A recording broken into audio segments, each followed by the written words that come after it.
जानकीकान्तस्मरणं जय जय राम राम। गोपिका जीवनस्मरणं गोविन्द गोविन्द। सद्गुरुमूर्ति की जय। गुरुर्ब्रह्मा गुरुर्विष्णु गुरुर्देवो महेश्वरः। गुरुसाक्षात् परं ब्रह्म तस्मै श्री गुरवे नमः। गुरवे सर्वलोकानां विषजे भवरोगिणां निधये सर्वविद्यानां दक्षिणामूर्तये नमः। यस्य स्मरणमात्रेण नामभक्तिः प्रजायते तन्नमामि यतिश्रेष्ठं बोधेन्द्रं जगदां गुरुम्। भाग्येशाद्या सुमनसः सर्वार्थानां उपक्रमे यं नत्वा कृतकृत्याः स्युः तं नमामि गजाननम्। दोर्भिर्युक्ता चतुर्भिस्फटिकमणिमयीमक्षमालां ददाना हस्तैनेकेन पद्मं सितमपि च सुखं पुस्तकं चापरेण भासा कुन्देन्दुशृङ्गस्फटिकमणिनिभा भासमाना असमाना सा मे वाग्देवतेयं निवसतु वदने सर्वदा सुप्रसन्ना। कूजन्तं राम रामेति मधुरं मधुराक्षरम् आरुह्य कविताशाखां वन्दे वाल्मीकिकोकिलम्। पिपीलिकागृहजातं वाल्मीकिरितिविश्रुतं कविमुख्यम् रामायणस्य जनकम् उपास्महे सततं क्षेमाय आञ्जनेयमदिपाडलाडनं काञ्चनाद्रिकमनीयविग्रहम् पारिजाततरुमूलवासिनं भावयामि पवमाननन्दनम्। यत्र यत्र रघुनाथकीर्तनं तत्र तत्र कृतमस्तकाञ्जलिं बाष्पवारि परिपूर्णलोचनं मारुतीं नमद राक्षसान्तकम्। वेदवेद्ये परे पुंसि जाते दशरथात्मजे वेदः प्राचीनसादासीत् साक्षात् रामायणात्मना। वैदेही सहितं सुरद्रुमतले हैमे महामण्डपे मध्ये पुष्पकमासने मणिमये वीरासने सुस्थितम्। अग्रे वाचयति प्रभञ्जनसुते तत्त्वं मुनिभ्यः परं व्याख्यान्तम्। वरदादिभिः परिवृतं रामं भजे श्यामळम्। नमोऽस्तु रामाय सलक्ष्मणाय देव्यै च तस्यै जनकात्मजायै। नमोऽस्तु रुद्रेन्द्रियमानिलेभ्यो नमोऽस्तु चन्द्रार्कमरुद्गणेभ्यः। सकृदेव प्रपन्नाय तवास्मीति च याचते अभयं सर्वभूतेभ्यो ददाम्येतत्प्रदं मम। योऽन्तःप्रविश्य मम वाचमिमां प्रसुप्तां सञ्जीवयत्यखिलशक्तिधरस्वधाम्ना। अन्यांश्च हस्तचरणश्रवणत्वगादीन् प्राणान्नमो भगवते पुरुषाय तुभ्यम्। नयन्ती सङ्कोचं सरसिजरुचं दिक्परिसरे सजन्ती लौहित्यं नखकिरणचन्द्रार्धखचिता। कवीन्द्राणां हृत्कैरमपि कसनोद्योगजननी स्फुरन्ती कामाक्ष्याः चरणरुचिसन्ध्या विजयते।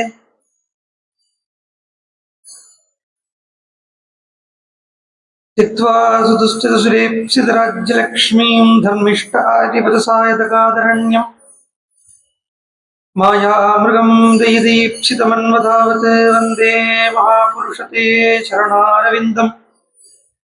शान्तं पद्मासनस्थं सुरमुनिविनुतं मैथिलीं वामभागम् रुद्रादिसुरविनुतं गुरुसार्वभौमं श्रीरामचन्द्रं भजे। सप्तप्राकारमध्ये सरसिजमुकुलोद्भासमाने विमाने कावेरी मध्यदेशे मृदुतरफणिराट् भोगपर्यङ्गभागे निद्रामुद्राभिरामं कटिनिकटशिरः पार्श्वविन्यस्तहस्तम् पद्मादात्रीकराभ्यां परिचितचरणं रङ्गराजं भजेऽहम्। जानकीकान्तस्मरणं जय जय राम राम।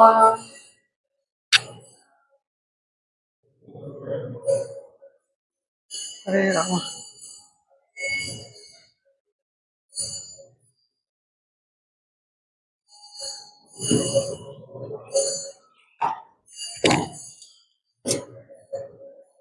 ஸ்ரீ பகவான் உபாசனை பண்றது ரெண்டு ரீதியில இருக்கு. சகுணோபாசனைன்னு ஒண்ணு, நிர்குண உபாசனைன்னு ஒண்ணு. ரெண்டு ரீதியிலையுமே பகவான உபாசனை பண்ண வேண்டியதுதான். சகுணோபாசனை மாத்திரம்தான் இருக்கு அப்படின்னு சொன்னா அந்த பூர்ண அனுபவம் இல்லாம ஏமாந்துடுறது. அதே நிர்குணோபாசனை மாத்திரம்தான் சத்தியம் அப்படின்னு சொன்னா ரசானுபவம் இல்லாம ஏமாந்து போயிடும். சகுணோபாசனையில ரசம் இருக்கு, நிர்குணோபாசனையில ரசமாகவே மாறிடுறது. பக்தன் என்ன ஆசைப்படுவன் அப்படின்னா சர்க்கரையா இருக்கிறதுக்கு பக்தன் ஆசைப்படாம எறும்பா இருந்து சர்க்கரையை அனுபவிக்கிறதுக்கு பக்தன் ஆசைப்படுவான். அதே மாதிரி அந்த சுரூபமாகவே நிர்குணமாகவே இருக்கிறதுக்கு விட்டு விட்டு அந்த சகுணத்தை அனுபவிக்கிறதுக்காக ஒரு பாவத்தை எடுத்துக்கிறது பக்தனுடைய சுபாவம். அப்போ சகுணோபாசனையத்தான் பிரதானம் அப்படின்னு சொல்லிடவும் முடியாது, நிர்குணோபாசனை தான் பிரதானம்னு சொல்லிடவும் முடியாது. அண்ட் அதுக்கு எல்லாத்துக்கும் மேல பிரம்மன் சகுணமாகவும் நிர்குணமாகவும் தான் இருக்கு அப்படின்னு முடிவு கட்டிடவும் முடியாது. அது அதுக்கும் மேல இருக்கு. அது சொல்றத கிரகீத சக்தித்ரய ஈஸ்வரேஸ்வரா அப்படிங்கிறார் ஸ்ரீ பாகவதத்துல சுகர். அது 3 சக்தியை எடுத்துன்னு இருக்கு. சக்தி திரயம் அப்படிங்கிறத சகுணம்னு அர்த்தம். இந்த சகுணத்தை எடுத்துன்னு இருக்கு அப்படின்னு சொல்றத ஈஸ்வரஹாங்கிறார். சகுணத்தை எடுத்துன்னு இருக்கிறத ஈஸ்வரனா இருக்கு, நிர்குணமா இருக்கிறத ஈஸ்வரனா இருக்கு. ஆனா ஈஸ்வரன் அப்படிங்கறத மாத்திரம் பகவான சகுணமாகவும் நிர்குணமாகவும் தான் இருக்கு அப்படின்னு முடிவு கட்டாம அதுக்கு மேலேயும் இருக்கு அப்படின்னு சொல்லிட்டு போகிறதுதான் வேதாந்த மதம். அந்த வேதாந்த மதத்தினோட பிரகாரம் பார்த்தீங்களானா உபாசனையை பிரதானமா சொல்றது. இந்த உபாசனை எதுக்கு பண்ணுறோம் அப்படின்னா சகுணோபாசனையும் நிர்குணோபாசனையும் ரெண்டுமே எதுக்கு உபாசனையா பண்ணுறோம் அப்படின்னு கேட்டா அந்த உபாசனை பண்ணி சாத்திய வஸ்துவை இல்லாட்டினா சித்தமாக இருக்கக்கூடிய வஸ்துவை தெரிஞ்சுக்கிறதுக்கு தான். மீன்ஸ் வாட், உபாசனை பண்றதனுடைய பலன் ஈஸ்வர அனுபவம் அப்படிங்கிறது தான். அப்போ அந்த ஈஸ்வரனை எப்படியெல்லாம் உபாசனை பண்ண முடியுமோ அப்படியெல்லாம் உபாசனை பண்றதே ஒரு பரம பக்தனுடைய ரீதியா இருக்கும் அப்படிங்கிறதே பரதன் காண்பிச்சு தரான். இதுதான் பரதன் ராமன் கிட்டேந்து வந்து பாதுகாவை வாங்கிட்டு போகிறதுனுடைய சிக்னிபிகன்ஸ். ராமன் கிட்டேந்து பாதுகா வாங்கிட்டு போறது வரைக்கும் நேற்றுக்கு பாதுகா பட்டாபிஷேகம் சொல்லி முடிச்சோம். ராமச்சந்திரமூர்த்தி கிட்டேருந்து பாதுகா வாங்கிட்டு போனா ராமச்சந்திரமூர்த்திங்கிறது பிரம்மமே, பரபிரம்மே ராமனா வந்திருக்கு அப்படிங்கிறத பரதன் எதுக்காக பாதுகாவை கொண்டு போறான் அப்படின்னு பார்த்தா ராமன் அயோத்தியாவுக்கு திரும்பி வரணும் அப்படிங்கிறதுக்காக பரதன் பாதுகா கொண்டு போய் உபாசனை பண்றான். பரதன் பண்ணக்கூடிய உபாசனை பாதுகா உபாசனை. பாதுகாங்கிறது ஒரு பாதுகா இல்லை, ரெண்டா இருக்கும். ஒரு பக்கம் சகுணமா இருக்கு, இன்னொரு பக்கம் நிர்குணமா இருக்கு. அந்த சகுண நிர்குணத்தை காட்டுறதே 2 பாதுகா ஸ்ரீராமனுடைய 2 பாதுகா துவயம். அப்படி 2 பாதுகா துவயத்தை பரதன் கொண்டு போய் உபாசனை பண்றத அந்த உபாசனை தான் லட்சியம் அப்படிங்கிறது இல்லை. பரதனே சொல்றான் இந்த பாதுகா வந்து ஏதேகி சர்வலோகசிய யோகக்ஷேமோ விதாசியதா. இந்த பாதுகாவே ஒண்ணு போரும் இந்த சர்வ லோகத்துக்கும் உண்டான யோகக்ஷேமத்தை கொடுக்கறதுக்கு அப்படின்னு இருந்தா கூட உபாசகனுக்கு உபாசனை தான் சாத்தியம் அப்படின்னு இல்லை. உபாசகனுக்கு உபாசனை தான் பரம லட்சியம் இல்லை, உபாசகனுக்கு பரம லட்சியம் ஈஸ்வரனே. அப்போ அந்த ராமன் வர்றதுக்கு அப்புறம் என்னன்னா ராமன் வந்ததுக்கு அப்புறம் திருப்பி அவன் உபாசனை தான் பண்ண போறான். ஆனா முதல்ல அடைய வேண்டியது அடைஞ்சதுக்கு அப்புறம் பண்ணக்கூடிய உபாசனையா இருக்கு. இப்ப பரதன் காட்டினது அடைய வேண்டியதை அடையறதுக்குண்டான உபாசனை சகுணோபாசனை ஒண்ணு நிர்குணோபாசனை ஒண்ணு. இந்த 14 வருஷங்களும் பரதன் இருந்து சகுணோபாசனை நிர்குணோபாசனா ரூபமா இருக்கக்கூடிய பாதுகா உபாசனையை பண்றான். அப்படி அந்த பாதுகா உபாசனை பண்ணக்கூடிய பரதனைத்தான் வேதாந்த தேசிகர் முதல் குருவாக காட்டுறார். தேசிகர் 1000 ஸ்லோகங்கள் பண்ணியிருக்கார் பாதுகா மேல. ரங்கராஜனுடைய பாதுகா மேல ரங்கநாதனுடைய பாதத்தின் மேல 1000 ஸ்லோகம் பண்றது இருக்கட்டும், ரங்கநாதனுடைய பாதுகைக்கு மேல 1000 ஸ்லோகங்கள் பண்ணியிருக்கார். அப்படி அந்த பாதுகைக்கு மேல 1000 ஸ்லோகங்களை பண்றது பாதுகா சகஸ்ரம் அப்படிங்கிறார். அதுல ஆச்சரியம் இல்லை, இவ்வளவு 1000 ஸ்லோகத்தையும் ஒரு நாள் ராத்திரியில பண்ணி முடிச்சது. அப்ப பண்ணினது இல்லை, அதுவா வந்தது. அது ஏன் வந்திருக்கு அப்படின்னு கேட்டா வைஷ்ணவத்திலேயே இன்னும் 2 சொல்லுவா பிரதானமா. துவயம் அப்படின்னு ஒரு மந்திரம் சொல்லுவா. ஸ்ரீரங்கத்துல ரங்கநாதனுக்கு முன்னாடி இருக்கப்பட்ட 2 தூண்கள். அந்த காயத்ரி மண்டபம் என்கிறத காயத்ரி மண்டபம்ங்கிறது 24 தூண்களா கொண்டது காயத்ரி மண்டபம். ஸ்ரீரங்கத்துல காயத்ரி மண்டபத்துக்குள்ள துவயம்ங்கிற மண்டபம் இருக்கு. அங்கதான் பெருமாள் படுத்துட்டு இருக்கார். இந்த துவயம் 2 மந்திரம் பிரதானமானது. நாராயண சரணோ சரணம் பிரபத்தியே அப்படின்னு, நாராயணாய நமோ நமஹா அப்படின்னு ஒண்ணு. ஆக்சுவலி இந்த மந்திரமே சகுண நிர்குணோபாசனா ரூபகாத்மகமா இருக்கு. இப்படி பாருங்க, முதல்ல சொல்றத சகுணோபாசனைய சொல்றது ஸ்ரீமன் நாராயண சரணோ சரணம் பிரபத்தியே அப்படின்னு சொல்றதுலயே சரணாகதி பண்றேன் அப்படிங்கிறத ஒரு சகுணோபாசனை பண்றவனுக்கு தான் சரணாகதி பண்ண முடியும். நிர்குணத்துல போய் என்ன சரணாகதி பண்றது? அடுத்தது நாராயணாய நமோ நமஹா அப்படின்னு சொல்றத அது நிர்குணோபாசனையா இருக்கு. அந்த துவயமே ஆவர்த்தனம் பண்ணி ஆவர்த்தனம் பண்ணி ஆவர்த்தனம் பண்ணி துவயானுசந்தான சிந்து பரிவாகா அப்படின்னு அந்த துவயானுசந்தானத்தையே பண்ணி பண்ணி பண்ணி பண்ணி பண்ணி பண்ணி தேசிகனுக்கு பாதுகா சரஸ்ரம் பீரிட்டு கொண்டு வந்திருக்கு. அதுல முதல்ல சொல்றத பாதுகாக்க நமஸ்காரம் பண்ணலை, பாதுகா உடையவனுக்கு நமஸ்காரம் பண்ணலை, பாதத்தை பற்றி கொண்டிருக்கிறவனுக்கு இவ்வளவு பாதத்தை பற்றி கொண்டிருக்கிறவனுக்கு நமஸ்காரம் பண்ணலை. யாருக்கு போய் நமஸ்காரம் பண்ணான்னா இப்படி ஒரு பூஜையை காண்பிச்சு தந்தானே அந்த பரதனுக்கு நமஸ்காரம் பண்றார் தேசிகா. பரதாய பரம் நமோத்து தஸ்மை பிரதமோதாகரணாய பக்தி பாஜாம். பரதனுக்கு நமஸ்காரம், பரதாய பரம் நமோஸ்து தஸ்மை. இந்த பரமமான நமஸ்காரத்தை பரதனுக்கு பிரசவமா பண்றேன். ஏன் பண்றேன்னா, இல்ல பரதன் ஒருத்தன் இல்லாம போனா இப்படி ஒரு பூஜையை பண்ணிருக்கலாம்ன்றது தெரியாம போயிருக்கும். யோசிச்சு பாருங்க, பரதனோ ராமனை அண்ணாவா பார்க்கலை தெய்வமா பார்க்கலைன்னு அந்த அயோத்தியா காண்டம் முடியறதையே சொல்லிட்டே போறார் வால்மீகி பகவான். குரு வத்சலா குரும் ததர்ச இப்படின்னே தான் சொல்லிட்டு போறே ஒழிய ராமம் ததர்சனோ பிராத்தரம் ததர்சனோ உங்கவே சொல்லலை.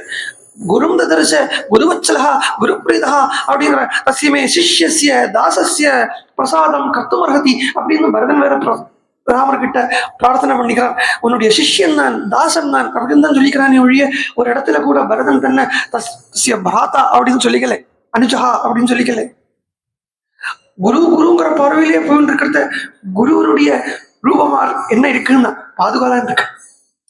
ஆக்சுவலா அது நம்ம பார்த்தோம்னா எந்த குரு இந்த குரு அந்த குரு அப்படிங்கிற அந்த வேற்றுமை காட்டாம அந்த அபேத தரிசனத்தை கொடுக்கக்கூடியது குருவனுடைய பாதுகை தான். இப்ப எங்கேயாவது ஒரு பாதுகா யாராத்திலேயோ ஏதோ மட்டத்திலேயோ நம்ம பாதுகாவை பார்த்தோம்னா ஒரு இன்ஸ்டன்டாவே நமக்கு அதுல ஒரு ரெவரன்ஸ் வரும், அது ஒரு மரியாதை வந்துடும். அது யாரு வேணா இருக்கட்டும், இந்த எந்த குரு என்ன, இதுதான் பரம தத்துவமே. குருங்கிற தத்துவத்திலேயே பேதம் பார்க்கப்படாது. அதுல என் குரு உன் குரு அப்படி இல்லை, குரு முடிச்சு வச்சு அது ஏக தத்துவம் தான். என்ன அது அந்த தத்துவம் என்ன பண்ணப்படுறதுன்னா தத்துவமா பண்ணப்படுறது படுத்துறது. அப்போ அந்த அதுதான் குருங்கிற தத்துவமே. அப்போ அது வேற ஒன்றும் இல்லை, அந்த ஒரு ஸ்லோகமே போறோம் குருவை பத்தி பூர்ணமா புரிஞ்சுக்கிறதுக்கு. ஒரு குரு எந்த ஒரு குருமார்களுக்கும் தமிழ பேதம் இல்லை அப்படின்னு காட்டுறதுக்கு ரொம்ப சிம்பிளா ஒரு ஸ்லோகம் இருக்கு. எல்லாருக்கும் வந்து சொல்லப்பட்ட ஸ்லோகம் தான். பிரம்மானந்தம் பரமசுகதம் கேவலம் ஞானமூர்த்தி துவந்த்வாதீதம் திரிகுணரகிதம் தத்துவமஸ்யாதி லட்சியம் ஏகம் ஏகம் நித்யம் விமலம் அச்சலம் சர்வதீ சாட்சிபூதம் பாவாதீதம் திரிகுணரகிதம் சத்குரும் தம் நமாமி. என்ன அழகான ஸ்லோகம்! இதுக்கு வியாக்கியானமே தேவையில்லை. சொல்றதையே அந்த குருனுடைய ஒரு அனுபவம், குரு அனுபவம் ஹிருதயத்துக்குள்ள ஸ்புரிக்கிறது. அப்படி குருங்கிறதையே ஏகம், அதுல வேரியேஷன்ஸோ டீவியேஷன்ஸோ ஒண்ணுமே கிடையாது. குரு முடிச்சு போச்சு. அப்போ அந்த குருவாகவே ராமனை பார்க்கறது, குருவை எப்படி பூஜை பண்ணணும் அப்படிங்கிறத பரதன் காண்பிச்சு தராங்க. குருவை எப்படி, குருவனுடைய ஸ்மரணையிலேயே எப்படி வாழணும் அப்படிங்கிறத பரதன் காண்பிச்சு தரான். அந்த பாதுகாவை பட்டாபிஷேகம் பண்ணதில்லை.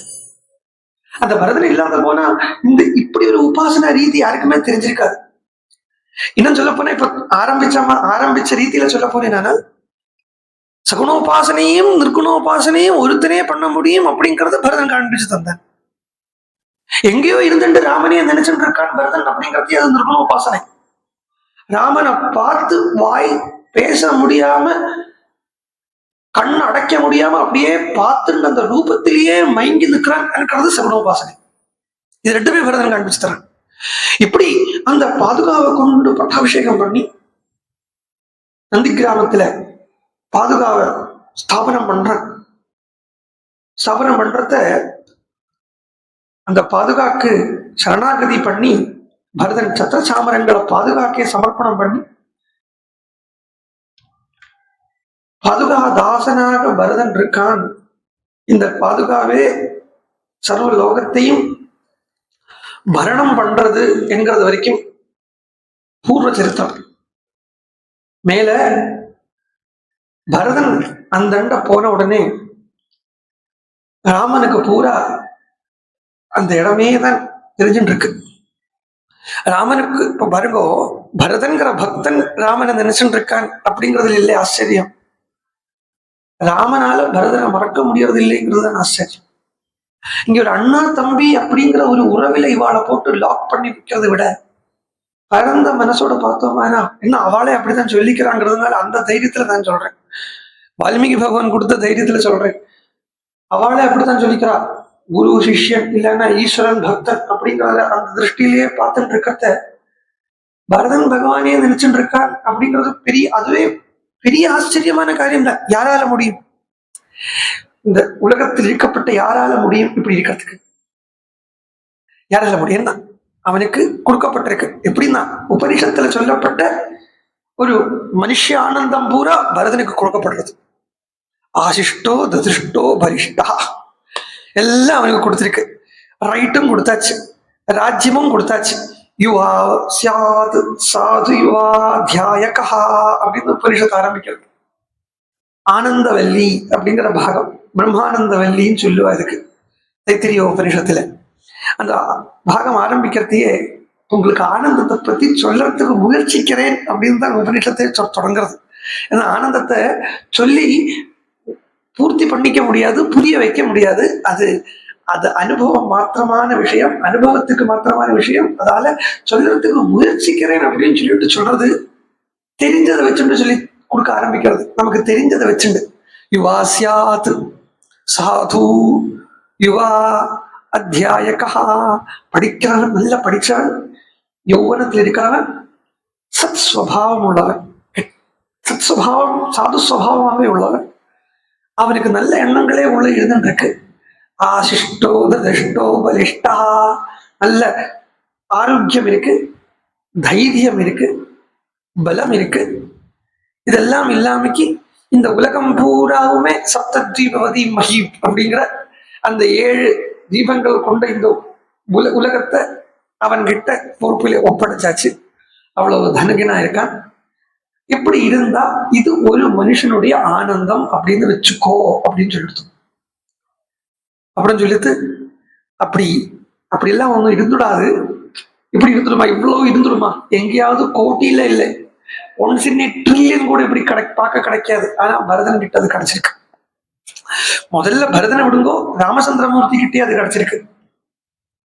பரதன் இப்ப ராஜ்யபாரம் பண்ணினா கூட கான்ட்ரவர்சிஸ் வரலாம். ஆனா ராமன் ராஜ்யபாரத்துல இருந்தாருன்னா கான்ட்ரவர்சிஸே வந்திருக்காது, யாருக்கும் சம்மதம். அது அப்படி இருக்கிறத அவரே அதை துச்சமா தியாகம் பண்ணிட்டு போயிருக்கார்.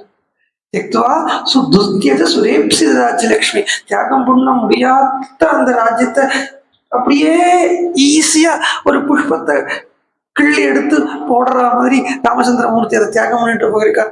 அப்ப அந்த ராம பக்தனான பரதன் எப்படி இருக்கான்னு பாருங்க. அந்த பிரபு தியாகம் பண்றதுல இப்ப ஆச்சரியம் இல்லை, பரதன் தியாகம் பண்ணிருக்கானே அது பரம ஆச்சரியம்.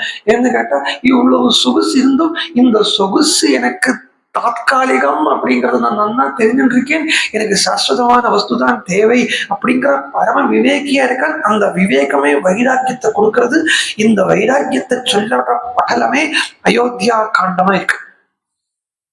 அயோத்தியா காண்டம் என்கிறது வைராக்கிய தரிசனம். வைராக்கியங்கிறது இங்க யாருக்குமே ராஜ்யத்தின் மேல வெறுப்பு இல்லை, அது பார்க்கணும். ரொம்ப பிடிக்கவும் இல்லை.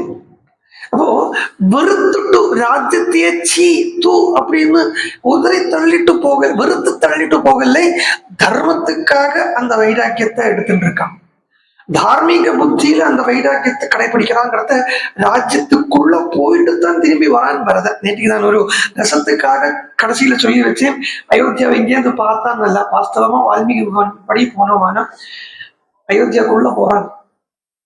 அயோத்தியாக்குள்ள போய் தன்னுடைய 3 அம்மாக்களையும் கௌசல்யா, கைகேயி, சுமித்ராவை அயோத்தியால உட்கார வச்சுட்டு பரதன் திரும்பி வரான் நந்தி கிராமத்துக்கு. இத ராமாயணம் அப்படிங்கிறத சாஸ்திர திருஷ்டியா பார்த்தோமானா இதுக்கு காரணம் இருக்கு. ஏன்னா இப்ப பரதன் உபாசனைக்குள்ள போறான். உபாசனைக்குள்ள போறத அங்க அவனும் பகவானும் மாத்திரம் தானே இருக்குவாளே ஒழிய அதுக்குள்ள வேற யாருமே இருக்க முடியாது. ஈஸ்வரனும் அவனும் மாத்திரம் தான் அங்க. அப்போ கௌசல்யாவோ கைகேயோ சுமித்ரையோ என்னத்தை குறிக்கிறா அப்படின்னு பார்த்தா, கௌசல்யாவும் கைகேயும் சுமித்ராவும் கர்மம், ஞானம், பக்தி என்றதை குறிக்கிறா. கௌசல்யாங்கிறவள் ஞான யோகத்தை குறிக்கிறா, கைகேயிங்கிறவள் கர்ம யோகத்தை குறிக்கிறா, சுமித்ராங்கிறவள் பக்தி யோகத்தை குறிக்கிறா. அப்படிங்கிறத இந்த உபாசகன் அப்படின்னு சொல்றத சகுனம் இருக்கணும். உபாசகனுக்கு அவன் அந்த ஞானமோ கர்மமோ பக்தியோ அதை மீறிண்டு அதை அனுபவத்துக்கு எடுத்துட்டு இருக்கானே ஒழிய அதை நம்ம அவன் பிராக்டிஸ் பண்ணித்தான் உபாசனை பண்ணணும் அப்படிங்கிறது இல்லை. அதை மீறி உபாசனைக்கு உட்கார்ந்து இருக்க அந்த பாதுகா துவயங்களே ஆசிரிச்சு உட்கார்ந்து இருக்கிறத அவன் அந்த கை கௌசல்யா சுமித்ராவை அந்த அயோத்தியால விட்டுட்டு வர்றதுதான் நியாயமா இருக்கு. இப்படி பரதன் அந்த போன உடனே ராமச்சந்திரமூர்த்திக்கு பரதனை விட்டு எண்ணம் நீங்க மாட்டேங்கிறது. ராமன் பரதனையே நினைச்சுட்டு இருக்கான். ஏன் அப்படின்னா இதுக்கு காரணம் என்னன்னு கேட்டா, பரதன் அந்த அளவுக்கு பக்தி பண்ணறாங்கிறது காரணம். அவன் அந்த பாதுகா விட்டு அந்தண்டை இந்தண்ட நீங்கிறது இல்லை. அந்த சகுனம் இருக்கணும் ரூபமா இருக்கப்பட்ட அந்த பாதுகா விட்டு அந்தண்டை இந்தண்ட நீங்காத்த பரதனை ராமன் நினைச்சுட்டே இருக்கார். அதனாலேயே எங்க பார்த்தாலும் ராமனுக்கு பரத ஸ்மிருதியாகவே இருக்கு. இங்க பாக்குறாரு, மரத்தடியை பாக்குறாரு, ஐயோ இங்கதானே பரதன் முதல்ல எங்க பார்த்தான். அந்தண்ட வந்தார், இது ஒரு ஆலமரத்தடியை பார்த்தார், இங்கதானே அந்த குழந்தைய நமஸ்காரம் பண்ணிட்டு தான் உட்கார்ந்து இருக்கக்கூடிய இடத்த பாக்குறார். அவருக்கு உட்கார்ந்து இருக்கக்கூடிய இடமா தெரியல, பரதன் அவர் உட்கார வச்ச இடமா தெரியறது. அங்க புல் எல்லாம் கீழே கடந்துகிட்டு இருக்கு, அந்த தர்பை எல்லாம் கிடக்கு. அந்த தர்பை எல்லாம் பாக்குறத இது பரதன் படுத்துட்டு இருந்த தர்பை இல்லவோ அப்படின்னு எங்க பார்த்தாலுமே பரத ஸ்மிருதியாவே இருக்கு. அம்மாக்களுடைய ஞாபகமாகவே இருக்கு ராமச்சந்திரமூர்த்திக்கு. பக்தாளை விட்டு பகவானால அந்நியதா சிந்தனை பண்ண முடியாது. அதனால ராமன் பாக்குறார், மாதரோ பாஷ்பகிரஹீத கண்ட்யோ துக்கேன நாமந்தயிதும் விசேகுஹு சசைவ மாத்ருரபிவாத்ய சர்வா ருதன் குட்டீம் ஸ்வாம் பிரவிவேஷ ராமஹா. ராமனால இன்னும் தைரியத்துல அங்கேருந்து தைரியமா புறப்பட்டு வந்துட்டார். கிட்டு கிட்டு கிட்டு கிட்டு கிட்டுன்னு அங்கிருந்து புறப்பட்டு வந்தவருக்கு இங்க அம்மாக்களையோ பரதனையோ அயோத்தியா ஜனங்களையோ பக்தாளையோ அனுப்ப மனசு இல்லை. நீங்க நம்ம கோவிலுக்கு போறோமே, ஸ்ரீரங்கத்துக்கு எல்லாம் போறோமே, ஸ்ரீரங்கத்துக்கு போறத பெருமாள் வெளியில வர வச்சுங்கோ. பெருமாள் வெளியில வரைச்ச கிடு கிடு கிடு கிடுன்னு புறப்பட்டு போவார். அந்த ஹம்சகதி சிம்மகதியில எல்லாம் கிடு கிடுன்னு போவார் பெருமாள்.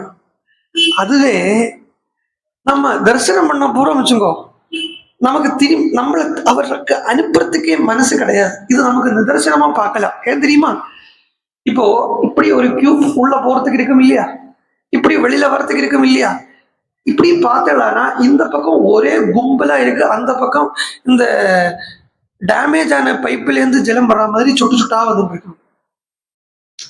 உள்ள இருந்து வெளியில வரப்பட்ட ஜனத்தினுடைய அளவுங்கிறது சொட்டு சொட்டாவே வந்துட்டு இருக்கும். ஆனா வெளியில இருந்து உள்ள போறவர்களுடைய எண்ணிக்கை பார்த்தா கும்பலா இருக்கு. இதுக்கு காரணம் என்ன? நம்ம வராதது இல்லை காரணம், அவர் அனுப்புறதுக்கு மனசு இல்லாம இருக்கிறது தான் காரணம். இருந்துட்டு போயேன் சௌக்கியமா இருக்கியா இப்படி அப்படி இப்படி சொல்லி எதையாவது கேட்டு எதையாவது பேசி நம்மள அங்க நிக்க வச்சுடுவார். நம்மள அங்க அவர் எப்படி வைக்கிறதுங்கிறது நமக்கு தெரியாது. இந்த பக்கத்துல இருந்து யாரோ தள்ளிட்டு இருப்பா. மானம் வேண்டாம், வெக்கம் வேண்டாம், சொரண வேண்டாம். நம்மளை வான்னு கூப்பிடாத இடத்துக்குள்ள நம்ம போவோமா? வான்னு கூப்பிடாத இடத்துல நம்ம போய் நிற்போமா? போன்னு சொல்லிட்டு இருக்கான், போகாம அங்கேயே நின்று இருக்கோமே. இதுல இருந்தே தெரிஞ்சுங்கோ, அர்ச்சாவதார சேவைக்கே அபிமானம் நஷ்டம் ஆயிடுறது அப்படின்னா ஈஸ்வர சாட்சா்காரம் வந்தவன் மான அவமானத்தை என்னன்னு வச்சுக்கணும். அவனுக்கு மானமோ அவமானமோ என்ன என்ன என்ன என்ன மூலையில் இருக்கும் இல்லையா? அங்க திருப்பதியில போனா ஜெருகண்டிங்கிறான், அவனை கண்டுக்கவே மாட்டேங்கிறான். இறங்கி போடா அப்படிங்கிறான். வாஸ்தவமா இன்னொரு ரீதியில சொல்ல போறேன், நிப்போமா யாரா நம்ம ஆத்திலேயே அப்பா அம்மா சொன்னாலே ரோஷம் வந்துருமே. இங்க அந்த ரோஷமே காண மாட்டேங்கிறது. அப்படியே சிரிச்சுட்டே பார்த்துட்டு இருக்கோம். அவன் யாரையோ சொல்றாங்கிறது.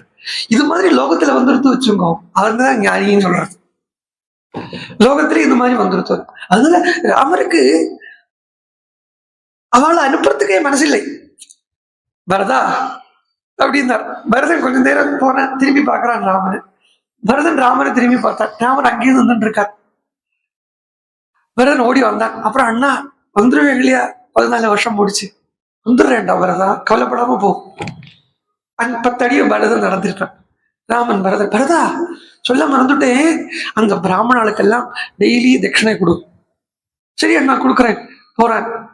பரதா சொல்ல மறந்துட்டேன், அந்த நிலம் காணிகள் எல்லாம் இருக்கு இல்லையா, அதெல்லாம் ஒழுங்கா இப்படி போறவனை திருப்பி திருப்பி கூப்பிட்டு வருத்தி இவரும் பேசிட்டு இருக்காரு. போறவரும் என்னன்னா அவன் அங்கேருந்து வரான். அண்ணா கேட்க மறந்துட்டேன், இந்த விவகாரங்கள்லாம் எப்படி பார்க்கணும்.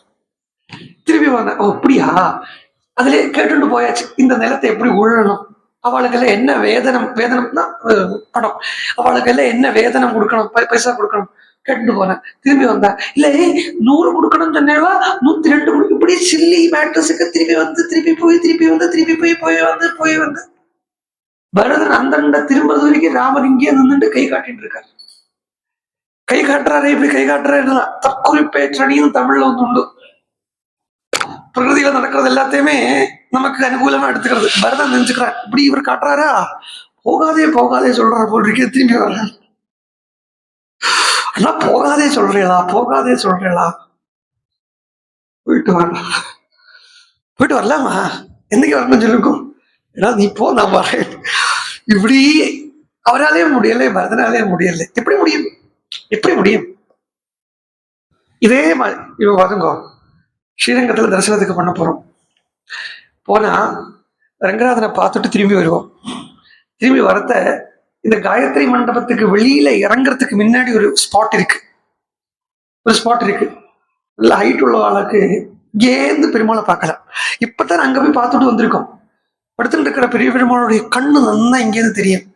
இங்க இருந்து மீதி பேச்சு, அங்க பேசினதுக்கு போய் மீதி இங்க, திருப்பி வெளியில இறங்கினதுக்கு அப்புறம் திரும்பி பார்த்துட்டே போவார். இது மாதிரி ராமனும் பண்றார், பரதனும் பண்றார். அதனால ராமனுக்கு தாங்க முடியலையாம் அழுகை.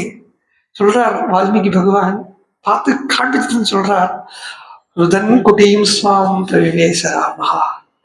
அழுதுண்டே தன்னுடைய ஆசிரமத்துக்குள்ள போனாரா. இந்த அழுதுண்டே போறான்னு ராமரை சொல்றாரே வால்மீகி. பரதன் வந்து பார்த்தோன்னா என்ன சொல்றான், அப்பா போற துக்கத்தை கூட தாங்கிறதுக்கு உங்களால முடியறதே, இடி விழுந்தாலே தாங்கிறதுக்கு முடியறது, எப்படி உங்களால மாத்திரம் இது முடியறதுன்னு பரதன் கேட்கிறான். எப்படி ராமச்சந்திரமூர்த்தி உள்ள போனார் ஆசிரமத்துக்குள்ள. சொல்றார், இனிமே இங்க வேண்டாம், நம்ம இங்கேருந்து கிளம்பிடுவோம். ஏன்னா எனக்கு எங்க பார்த்தாலுமே பரதன் வந்து நிக்கிற மாதிரியும் அதெல்லாம் தான் தெரியறது.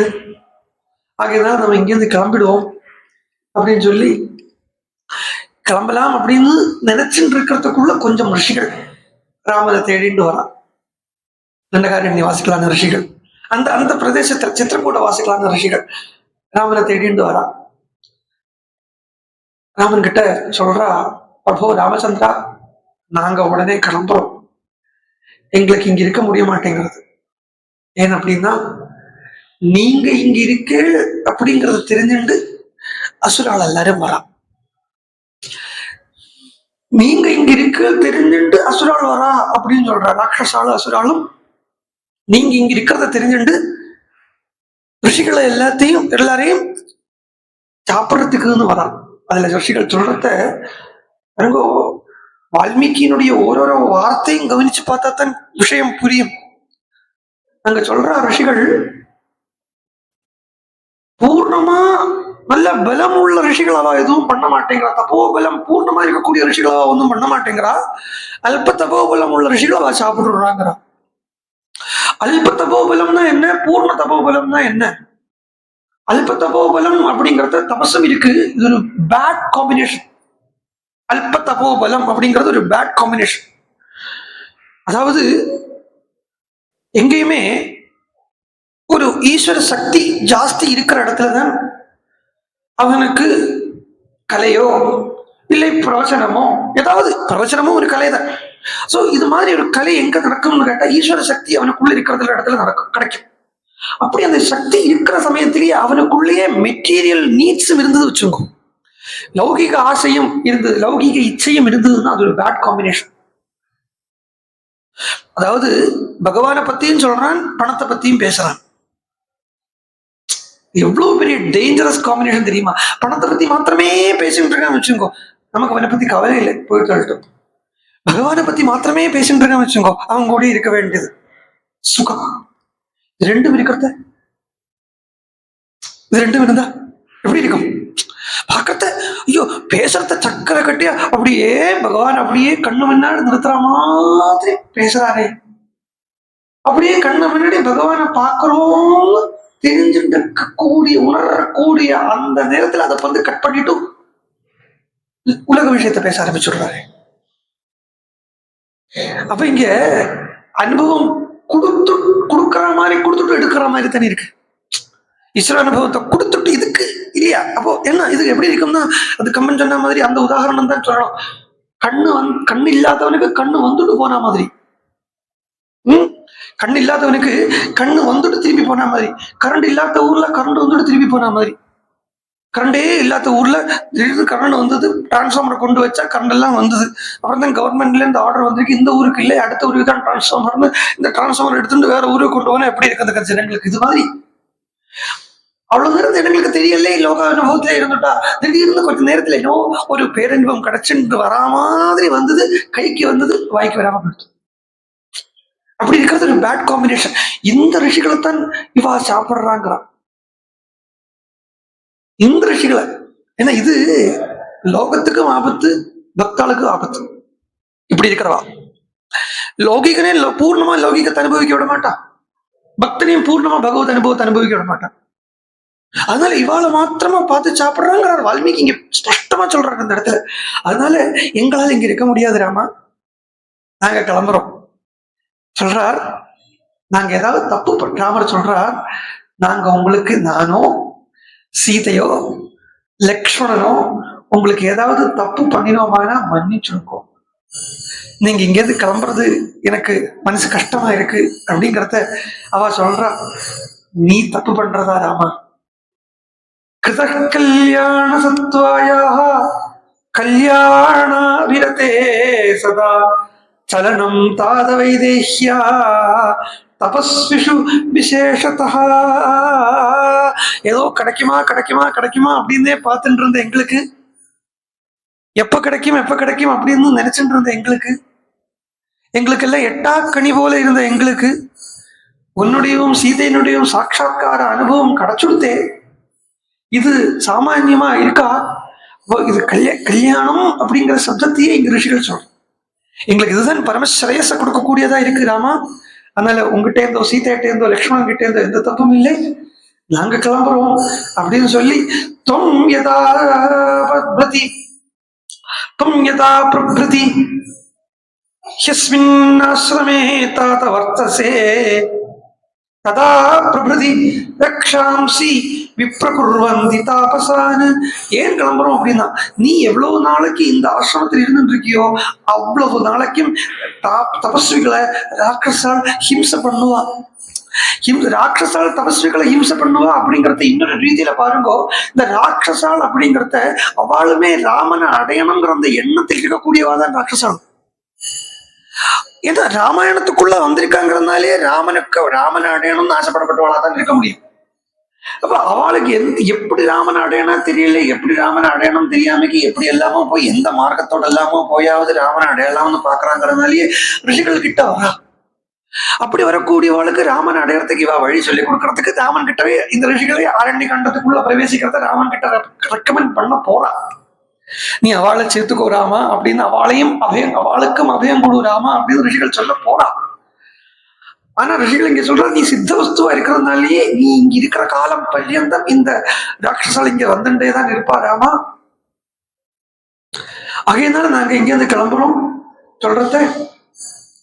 அந்த ரிஷிகளுக்கு ஏன் அந்த ரிஷிகளை எல்லாம் இவா ஏன் கொடுமைப்படுத்துறா அப்படின்னு கேட்டா இன்னொரு ஆங்கிள் இருக்கு, இன்னொரு விஷயம் இருக்கு. ராமனே வந்தாச்சு, அந்த ரிஷிகள் என்ன பண்ணிட்டு இருக்காங்க, அப்பவும் ஹோமம் பண்றா, யாகம் பண்றா, இதெல்லாம் அவ அப்பவும் பண்ணிட்டு இருக்கா. வந்தாச்சு இல்லையா, அடைஞ்சாச்சு இல்லையா, திருப்பி இந்த கர்மாவை பண்ணி அதுல போய் கட்டுப்பட்டு இருக்கணுமா? வெளியிலவா நைஷ்கர்ம சித்திக்கு அந்த ராட்சசாலை ரிஷிகளை ஹெல்ப் பண்ற மாதிரி இருக்கு. ஸோ அங்கிருந்து ராமர் உடனே கிளம்பாம சித்த நாள் முடிச்சு கிளம்பி அங்கிருந்து அஸ்வர் அப்படிங்கிற ஆசிரமத்துக்கு போய் அங்கிருந்து மேல தண்டகாரண்யத்துக்குள்ள பிரவேசிக்கிற வழியில அத்ரி அனசூயானுடைய ஆசிரமத்துக்கு போறார். அத்ரி அப்படின்னு சொன்னாலேயே திரிரகிதன் அர்த்தம். த்ரீ த்ரீ அப்படிங்கிறத 3 சம்ஸ்கிருதத்திலேயும் 3 தான், அதுதான் இங்கிலீஷ்ல எடுத்துட்டு இருக்கேன். 3னா 3 திரிகுணம் சொல்றோம் இல்லையோ, 3 குணம். அத்ரி அப்படின்னா த்ரீ இல்லாதவர், த்ரீ இல்லாதவர் தான் அவர். சத்வரஜோ தமோ குணத்தை தாண்டினவர். இன்னொன்னு பூர்ண வேத அனுபவ ரூபமா இருக்கக்கூடியவர் அர்த்தம். வேதத்தை சொல்றத காண்டத்திரயம் அப்படின்னு சொல்லுவோம். காண்டத்திரயம் அப்படிங்கிறத விட்டு பூர்ண வேதத்தை அனுபவ ரூபமா இருக்கக்கூடிய ஒரு மகரிஷி, மகானான ரிஷி, அதனாலே அவருக்கு அத்ரி அப்படின்னு பேரு. அந்த அத்ரிக்கு பத்னியாக இருக்கக்கூடியவளுக்கு அனசூயான்னு பேரு. அவளை சொல்றார் அனசூயான்னு, அவளுடைய கர்மத்தாலேயே அனசூயாக மாறினாள் என்கிறதுனால அவளுக்கு அனசூயான்னு பேரு அப்படின்னா. இவ எல்லாமே நவ கன்னிகை, நவ பதிவிரதாய்களுக்குள்ள வரப்பட்டவா, கர்தம பிரஜாபதியினுடைய பெண்கள் இவ எல்லாரும். அந்த கர்தமருக்கும் தேவஹூதிக்கும் பிறந்த பெண்கள்ல அனசூயதான் ஃபர்ஸ்ட் பெண். அந்த அனசூயத்தான் முதல்ல அத்ரிக்கு விவாகம் பண்ணி வைக்கிறார் கர்தமர் அப்படிங்கிறது பாகவதாதி புராணங்கள் ஸ்பஷ்டமா சொல்றது. அப்போ அந்த அனசூயை தன்னுடைய கர்மத்தாலே அனசூயாக மாறினால் அந்த ஆசிரமத்துக்குள்ள ராமன் பிரவேசிக்கிறார். என்ன மேல போகக்கூடியது தண்டகாரண்யம். இந்த தண்டகாரண்யத்தை பத்தி ஒரு கதை இருக்கு. ஆக்சுவலா ராமாயணத்துக்குள்ளேயே வர்றது, ஆனா உத்தரகாண்டத்துல வரும். ஒரு இடத்துல ஒரு மூலையில வரும் உத்தரகாண்டத்துல. அதை புரிஞ்சுட்டோம்னா ஏன் இந்த தண்டகாரண்யத்துக்கு எக்ஸாக்டா ராமன் போறாருங்கிறது நமக்கு தெரிய வந்துடும். ஒய் ராமா சூஸ் தண்டகாரண்யம், வேற எங்கேயாவது போறதுக்கு தீர்மானிச்சிருக்கலாமே. பாருங்கோ, அயோத்தியாங்கிறது, அயோத்தியாவுக்கு வடக்கு வசம் பார்த்தீங்களான்னா தண்டகாரண்யம் இருக்கு. அதே அயோத்தியானுடைய தெற்கு பக்கம் பார்த்தீங்களான்னா ஹிமாலயம் இருக்கு, ஹிமாலய பிராந்தம் இருக்கு. அப்ப தபசு பண்ணணும் அப்படின்னா அந்த பக்கமா ஹிமாலய பிராந்தத்துக்கு போயிருக்கலாமே, ஏன் தண்டகாரண்யத்துக்கே வரா அப்படின்னா இந்த தண்டகாரண்யத்துக்கும் இந்த கைகேயிக்கும் இந்த தசரதனுக்கும் எல்லாத்துக்குமே கனெக்ஷன் இருக்கு. அந்த கனெக்ஷனை பார்ப்போம். ஜஸ்ட் ஒண்ணு உள்ள போயிட்டு அப்புறம் கதைக்கு வந்துடும். தண்டகாரண்யம் அப்படிங்கிறது யாருடைய காடு அப்படின்னா இக்ஷ்வாகுன்னு ஒரு ராஜா இருந்தார் இவருடைய மூதாதையர்ல. இக்ஷ்வாகு அவருக்கு 100 குழந்தைகள் அப்படின்னு சொல்றது. அதுல கடைசி குழந்தைக்கு பேரு தண்டன் பேரு. இந்த 100வது குழந்தை தண்டன். அந்த 100வது குழந்தையா இருக்கப்பட்ட தண்டன் இக்ஷ்வாகு கிட்ட, ஆக்சுவலி இக்ஷ்வாகு அப்படிங்கிற சப்தத்துக்கே அர்த்தம் என்னன்னா ஸ்வீட் டிசைர் உள்ளவன் அர்த்தம். ஸ்வீட் டிசைர் அப்படின்னா பேரானந்தத்தை அனுபவிக்கணும்னு ஆசைப்படக்கூடிய முமுக்ஷுன்னு அர்த்தம். இக்ஷுனா என்ன? கரும்பு. இக்ஷுனா ஸ்வீட்டஸ்ட், ஸ்வீட். அப்போ இக்ஷ்வாகு அப்படிங்கிறதையே அந்த பேரின்பம், அந்த ஆனந்த சாகரத்தை அனுபவிக்கணுங்கிற அந்த ஆசை உள்ளவனுக்கு இக்ஷ்வாகுன்னு பேர். அவனுக்கு 100 குழந்தைகள் அப்படிங்கிறது அந்த ஆனந்த சாகரத்தை அனுபவிக்கிறதுக்காக 100 விதமான இந்த ரிச்சுவல்ஸ் சொல்றது. அதுதான் 100 குழந்தைகள் அப்படின்னு சொல்லப்படுறது. அதையும் சொல்லப்படுறது வச்சுக்கோ. இக்ஷ்வாகுன்னு ஒருத்தன் இல்லைன்னு நான் சொல்லலை, அவனுக்கு 100 குழந்தைகளும் இல்லைன்னு நான் சொல்லலை. கதை எப்படி அமைஞ்சிருக்கு, தாத்விகமாவே அமைஞ்சிருக்கு. அப்படி எடுத்துருவோம். அப்ப கான்ஃபிளிக்ட் இல்லை. இப்ப கதை இல்லை, தத்துவம் தான் இருக்கு அப்படி சொன்னாலும் எனக்கே மனசு கஷ்டமா இருக்கும். இல்ல இல்ல, தத்துவம் தான் இருக்கு, கதை தத்துவம் தான் இருக்கு, கதை இல்லை. இல்ல இல்ல, திருப்பி சொல்லிட்டேனோ, கதை இல்லை தத்துவம் தான் இருக்குன்னா எனக்கே மனசு கஷ்டமா இருக்கும். ஆமா கரெக்ட், தத்துவம் இல்லை கதை தான் இருக்கு அப்படின்னா உண்மையை மூடி மறைச்சா மாதிரி ஆயிடும். அதனால ரெண்டும் வேண்டாம், ரெண்டுமே எடுத்துட்டுலாம், நமக்கு எல்லாமே ஸ்வீகாரியம். சோ கதையை பகவான் எப்படி அமைச்சிருக்கார், தாத்விகமா அமைச்சிருக்கார் அப்படின்னு பார்த்துடலாம். இந்த 100வது குழந்தைய இருக்கப்பட்ட இந்த தண்டன் இருக்காரே, அவரை சொல்றத வால்மீகி சொல்றார் அல்பமேதஸ் அப்படின்னு சொல்றார். அல்பமேதஸ் அப்படிங்கிறத அவனுக்கு அதை லௌகீக ரீதியா லௌகீக இச்சையோட கூட இருக்கக்கூடிய ஒரு கர்மாவாக அது போயிடுறது. மற்ற 99 குழந்தைகளும் மற்ற 99 கர்மாவுமே பரம பரம பரம பிரயோஜனத்தை பிரதானம் பண்ணக்கூடிய கர்மாக்களாக இருந்தாலும் இந்த 100வதவன் தண்டன் அப்படிங்கிறது அல்ப ஆசைகள் இருக்கக்கூடிய ஒரு வஸ்துவா குழந்தையா இருக்கான் அப்படின்னு கதை சொல்றான். அவனுக்கு இக்ஷ்வாகு கொடுத்த இடம் தண்டகாரண்யம், இக்ஷ்வாகு அனுப்பின இடம் தண்டகாரண்யம். இன்னொன்று சொல்ல போனா அரண்யம் அப்படிங்கிற சப்தத்துக்கே நிருப்தம் என்ன அப்படின்னு கேட்டா அரியத்தே கம்யத்தே உத்தர வயசி இத்தியரண்யம் அப்படின்னு சொல்றது. கம்யத் மேல், அதாவது வயசானதுக்கு அப்புறம் போகக்கூடிய இடத்துக்கு அரண்யம்னு பேரு. வயசானதுக்கு அப்புறம் போகக்கூடிய இடம் அப்படின்னா, வயசாகிறதுங்கிறது இந்த சரீரத்துக்கு உண்டான ஏஜிங்ல வயசு சொல்லலை. வயசு அப்படின்னு சாஸ்திரம் சொல்றத அது என்னத்தை சொல்றது அப்படின்னா வித்தியை சொல்லும். வித்தியை கற்றதுக்கு அப்புறம் அந்த வித்தியை அனுபவிக்கிறதுக்காக போகக்கூடிய இடத்துக்கு ஸ்தானத்துக்கு அரண்யம் அப்படின்னு பேரு. அப்போ அந்த அரண்யத்தை தண்டகனுக்கு கொடுத்தான். இந்த தண்டகன் அப்படிங்கிறவனுக்கு இந்த அரண்யத்தை கொடுத்தான், அவன் அங்க போய் இருக்கான். அதனாலே அதுக்கு தண்டகாரண்யம் அப்படின்னு பேரு வந்தது. அப்போ கொஞ்சம் மெட்டீரியல் டிசைர் இருக்கக்கூடியவனா தெரியறது இந்த தண்டகாரண்யனை. தண்டகாரண்யன் இல்ல, சாரி, தண்டனை கொஞ்சம் மெட்டீரியல் டிசைர் இருக்கக்கூடிய ஒருத்தனா தெரியறது. அவனை கண்டிப்பா ஒழிச்சு கட்டணும் அப்படிங்கிறதுக்கு முடிவெடுத்தா தேவதைகள். அதனால என்ன பண்ணினா, சுக்கராச்சாரியர் இருக்கார் இல்லையா, சுக்கராச்சாரியர் இவ சொன்னா புரிஞ்சு போயிடும் ஈஸியா. ஏன்னா நேற்றுக்கு கொஞ்சம் விஷயம் சொல்லிட்டு இருந்தேன், அதுல என்ன விஷயம் சொன்னேங்கிறத நீங்க கெஸ் பண்ணிங்க. அதுக்கு ரிஷி சுக்கராச்சாரியர் தான். ஒரு மதம் இருக்கு லோகத்துல பிரசித்தமா, அந்த மதத்துக்கு தலைவர் சுக்கராச்சாரியர். அவருடைய பெண் வீரஜா அப்படின்னு பேரு. அந்த வீரஜாவை சுக்கராச்சாரியர் இந்த தண்டனுக்கு அவர் கல்யாணம் பண்ணி கொடுக்கல, இவ பார்த்து கல்யாணம் பண்ணிக்கிறான். அப்போ தண்டனுக்கும் இந்த விரஜாக்கும் சம்பந்தம் ஏற்பட்டது. சோ தண்டன் அப்படிங்கிறத அவன் பரம லௌகிகமா இருக்கப்பட்டவன். அதுவே வீரஜா அப்படிங்கிறத ரஜஸ் இல்லாதவள் அர்த்தம், ரஜோகுணம் இல்லாதவள். சோ சாத்விகம் அர்த்தம். சாத்விகத்து கூட சம்பந்தம் ஏற்பட்ட உடனே தண்டன் அழிஞ்சு போயிட்டான். சுக்கராச்சாரியர் சாபம் விட்டார்னு கதை சொல்லு. தண்டன் அழிஞ்சு போயிட்டான். இந்த தண்டன் போன உடனே அந்த இடம் என்ன மாறித்து, தண்டகாரண்யம் அப்படின்னு மாறுது. அவ அமைச்சிருந்த கேபிட்டலுக்கு வைஜெயந்தம் அப்படின்னு பேரு. இந்த வைஜெயந்தம்ங்கிற ஊர்ல தான் அது வைஜெயந்தம் சொல்றதையே ஜெயந்தம் அப்படின்னு சப்தம் வந்ததுதானா அது இந்திரனுடைய புறம் அப்படின்னு எடுத்துங்க. இங்கதான் அப்ப இந்திரனுடைய ஏதோ சம்பந்தம் உண்டுன்னு அர்த்தம். இங்கதான் தசரத மகாராஜா இந்திரனுக்காக யுத்தம் பண்றதுக்குன்னு வந்தார். அந்த யுத்தத்துக்கு இந்த இடத்துக்கு தான் வர, அது ஆரம்பத்திலே சொல்லிடலாம். இந்த கூனி இருக்காளே மந்தரை, அவளே சொல்லி கொடுக்குறான் கைகேயிக்கு, நீ தண்டகாரியத்துக்கு யுத்தத்துக்கு போனியே, அப்போ அங்க வரம் வாங்கினியே அப்படின்னு இந்த இடத்துலதான் அந்த யுத்தத்துக்கு வரா. கைகையை அழைச்சிட்டு வரார். இங்கதான் கைகேயிக்கு 2 வரணம் கொடுக்கப்பட்டிருக்கு அப்படிங்கிறத. அப்ப எல்லாமே ராமாயணத்தை ஒட்டின எல்லாமே இந்த தண்டகாரண்யத்தையே கோரா வச்சுட்டு இருக்கு. அப்ப இங்கதான் வந்த ஆவணம். அப்ப இங்கதான் வந்த ஆவணங்கிறது அதுக்கு ஒரு 14 வருஷம் இங்கதான் இருந்து ஆகணும். இங்க இருந்து ராமன் இங்க என்ன நீதிய பயன்படுத்த போறார் அப்படின்னு பார்த்தா, ராமர் இங்க தண்ட நீதியவே பயன்படுத்த போறார். நீதியில 4 விதமான நீதி இருக்கு. சாம நீதி, பேத நீதி, தான நீதி, தண்ட நீதி. தண்டகாரண்யத்துல ராமன் தண்ட நீதியவே பயன்படுத்துறான் அசுரால்கிட்ட. அதுக்காகவே ரிஷிகளும் பிரார்த்தனை பண்ணிக்கிறான்.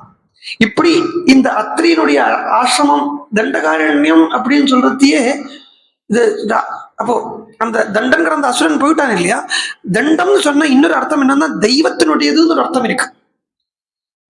தண்டம் ஹி தெய்வத்தம் அப்படின்னு சொல்றா, நாட் பனிஷ்மெண்ட். பனிஷ்மெண்ட் மாத்திரம் இல்லை தண்டம்ங்கிறதுக்கு அர்த்தம். தண்டம் அப்படிங்கறது தெய்வத்தினுடையது அப்படின்னு சொல்லப்படுறது. இன்னொன்னு எடுத்துங்க, இப்ப நம்ம பார்த்துட்டு வரப்பட்ட ரீதியில பார்த்தோம்னா, ராஜயோகம் ரீதியில பார்த்தோமானா, கிரியா யோகம் அந்த ரீதியில பார்த்தோமானா, தண்டம் அப்படின்னா கம்புன்னு அர்த்தம். சாதாரணமா சம்ஸ்கிருதத்துல தண்டம் அப்படின்னா கட்டை கம்புன்னு அர்த்தம். தண்டவத் பிரணாமம் சொல்லுவோம் இல்லையா, அப்படின்னா என்னன்னா தண்டத்தை கீழே போட்டா மாதிரி நமஸ்காரம் பண்றதுக்கு தண்டவத் பிரணாமம்னு பேரு. ஒரு யோகியினுடைய தண்டம் அப்படிங்கிறதுக்கு யோக தண்டம் சொல்லுவா இல்லையா, அது நீங்க சினிமால எல்லாம் கூட பார்த்திருப்பேன், மகர்ஷிகள் இப்படி வச்சுட்டு உட்கார்ந்து இருப்பாளே, அது இல்லை யோக தண்டம். அதுக்கு பேர் வேணா யோக தண்டம்னு கொடுத்திருக்கலாம். வாஸ்தவமா யோக தண்டம்ங்கிறது நம்மளுடைய இந்த முதுகெலும்பு இருக்கே, அதுக்குத்தான் தண்டம்னு பேர். அதுக்குதான் தண்டம்னு பேர். மேரு தண்டம் இன்னொரு பேர் அதுக்கு சொல்றான். மேருங்கிற பர்வதமே வெளியில ஒண்ணு எங்கேயோ இருக்கு, இன்விசிபிளா இருக்குன்னு சொல்றது சாஸ்திரம். அதே இன்விசிபிளா இருக்கப்பட்ட மேரு தண்டமே நம்மளுடைய முதுகெலும்பு ரூபத்தில் இருக்கு. அப்ப வெளியில உள்ளதெல்லாம் உள்ள இருக்கு. இங்க ஒரு 7 ஸ்தானங்கள் அட்டாச்சா இருக்கு இல்லையா, அதைத்தான் பாகவதத்துல இன்னும் பஞ்சமஸ்கந்தத்துல பார்த்தீங்கன்னா இந்த மேரு பர்வதத்தினுடைய சுத்திலும் ஒரு 3 தீபம் இருக்கு, அதுக்கப்புறம் மேல கொஞ்சம் இடத்துல 2 தீபம் இருக்கு, இதெல்லாம் சொல்லி சொல்றாரு. சோ வெளியில் இருக்கிறது உள்ள இருக்கு. அப்படி இந்த தண்டம்ங்கிறதையே ஒரு சாதகனுடைய சாதனா பதமே தண்டம் அப்படின்னு சொல்லப்படுறது. அதனால ராமன் இங்க உள்ள பிரவேசிக்கிறதுக்கு முன்னாடி எந்த இடத்துல பிரவேசிச்சுட்டு உள்ள போறாருன்னா, பரம பவித்திரமான அத்ரி மகர்ஷியும் அனசூயாவும் இருக்கக்கூடிய இடத்துல போய் இருந்துட்டு தான் அங்க இருந்து மேல போறாரு. இப்படி இப்படி அத்ரி அனசூயானுடைய ஒரு மகத்துவம். அங்க வந்து அத்ரிய நமஸ்காரம் பண்ணார் ராமச்சந்திர பிரபு லக்ஷ்மணனோட கூட. அத்ரி ராமனுக்கு ஆசீர்வாதம் பண்ணிட்டு ராமன் கிட்ட அனசூயாவை அத்ரி இன்ட்ரடியூஸ் பண்றார். அனசூயாம் மகாபாகாம் தபசீம் தாபசீம் தர்மச்சாரிணீம். சீதைய பார்த்தார் ரிஷி அத்ரி மகர்ஷி. சீதே, அவள் தான் அனசூயை, அவள்கிட்ட போ. அவள் பரம தபஸ்வி, அவள் வந்து மகாபாக்கியவதி. அவள் என்னெல்லாம் கொடுக்குறாளோ அதெல்லாம் வாங்கிக்கும். ரிஷி பத்தினி என்ன கொடுத்துருவாள் மிஞ்சி மிஞ்சி போனா? யோசிச்சு பாருங்க. மிஞ்சி மிஞ்சி போனா ஒரு ரிஷி பத்தினியால என்ன கொடுக்க முடியும்? இல்ல ரிஷி பத்தினியே விடுங்க, ஒரு வயசான ஒரு ஆவி வந்து ஒரு சுமங்கலி உட்கார்ந்து இருக்கா, அவ மிஞ்சி மிஞ்சி போனா என்ன தெரியுமா கொடுப்பா? வேற ஒன்றும் கொடுக்க மாட்டா, ஒரு ஆசீர்வாதம் பண்ணுவள். தீர்க்க சுமங்கலாபவா அப்படின்ப, அதுவே போதுமானது.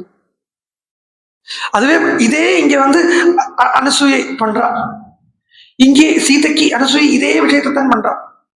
அப்போ சீதையிட்ட சொல்றார் அத்ரி மகர்ஷி, அனசூயை அங்க இருக்கா, நீ போ அப்படின்னு ராமன் கிட்ட ரிஷி பேசிட்டு இருக்கார். சொல்றதையே போன்னு சொல்றதையே அந்த அனசூயனுடைய பெருமையை பூரா அத்ரி மகர்ஷி சீதைக்கு சொல்றார். இத கேட்டுக்கிறா சீதை. எப்படிப்பட்டவள் தெரியுமா? தச வருஷாண்யனா விருஷ்டியா தக்தே லோகே நிரந்தரம் யயா மூல பலே சிருஷ்டே ஜான்கவீச்ச பிரவர்த்திதா. 100 வருஷ காலம் அனாவிருஷ்டியில் இருந்துதான், அதாவது மழையே இல்லாம இருந்துதான். இவளுடைய தீவிர தபசனுடைய பலனாக இவள் கங்கையை பிரவர்த்திக்க வச்சாளாம். அனசூயை தபசனுடைய பிரபாவத்தால கங்கையை பிரவர்த்திக்க வச்சா. உக்ரேண தபசாயுக்தா நியமைச்சாப்ளவா ஆப்யலம் கிருதா தச வருஷ சகசிராணி யயா தத்தம் மஹத்தபஹா. அது மாத்திரம் இல்லை ராமா, 10,000 வருஷம் உட்கார்ந்து தபஸ் பண்ணினா. ஏன்னா 10,000 வருஷம் தபஸ் பண்றதுன்றது இவளுடைய பரம்பரை சுபாவம். இவ பரம்பரையே 10,000 வருஷம் தபஸ் பண்ற பரம்பரை. அப்பா பண்ணினா, அதாவது அப்பா 10 அடி பாய்ஞ்சா புள்ள ஒரு 20 அடியாவது பாய வேண்டாம். அவ அப்பாவே 10,000 வருஷம் தபஸ் பண்ணிருக்கா. அனசூயே ஒரு 10,000 வருஷம் தபஸ் பண்ணிருக்கா. அனசூயா விரதைஸ்தாத பிரத்யூஹாஸ்ச நிவர்ஹிதாஹ தேவகார்ய நிமித்தம் ச யயா சத்வரமாணயா. அந்த தேவ காரியத்துக்காக ஏதோ ஒரு தேவ காரியம் சொல்லப்படுறது, அந்த தேவ காரியம் நடக்கணும் அப்படிங்கிறதுக்காகவே 10 நாள் 10 ராத்திரிய ஒத்த ராத்திரியா சேர்த்துக்கலாம். தசராத்திரம் கிருதா ராத்திரி சேயம் மாதேவ தேனகா. அவள் ராமா உனக்கு அம்மாவை மாதிரிங்கிறார். அனுசூய பார்த்து, ஏன்னா ராமனும் கௌசல்யா விட்டு பிரிந்த துக்கத்துலதான் வரார். இந்த கௌசல்யா விட்டு பிரிஞ்ச துக்கம் ராமனுக்கு போகணும் அப்படிங்கிறதுக்காகவே இன்னொரு அம்மாவை காண்பிச்சு கொடுக்கிறார் ராமச்சந்திரமூர்த்தி. கி அத்ரி மகர்ஷி, தோ இவள் இருக்கா இல்லையா, இவளே உனக்கு ஒரு அம்மா மாதிரி எடுத்துக்கோ. ராமனுக்கு ஊருக்கு ஒரு அம்மா இருக்கா. ராமனுக்கு அத்ரி ஆசிரமத்துக்கு தண்டகாரணத்துக்கு வந்தா அத்ரி அம்மா, பம்பா தீரத்துக்கு போனா சபரி அம்மா, லங்காக்கு போனா மண்டோதரியாவே அம்மாவை தான் பார்ப்பார். நாங்க தான் பார்க்க மாட்டார் ராமர். அப்பா தெரியல, இனி வேற ஏதோ காட்டுக்கு போனார். மிதிலா நகரத்துக்கு போறதுக்கு முன்னாடி காட்டு வழியா போனார். அங்க போன உடனே அகல்யா அம்மா. அதனால எல்லார்கிட்டயுமே இந்த மாதிரி பாவம் பார்க்க ராமர் நன்னா தெரிஞ்சுட்டு அத்திரி மகர்ஷி சொல்றார், ராமா இந்த அனசூயா உனக்கு அம்மா மாதிரி, நமஸ்காரம் பண்ணிக்கோ அப்படிங்கிறத ராமர் சீதையிட சொல்ற கேட்கிறார். ராஜபுத்ரி ஸ்ருதம் த்வேதத் முனிரஸ்ய சமீரிதம். ஏ ராஜபுத்ரி சீதே, இந்த முனி சொன்னதை கேட்டுண்டியா? இதுதான், வேற பேச்செல்லாம் கிடையாது.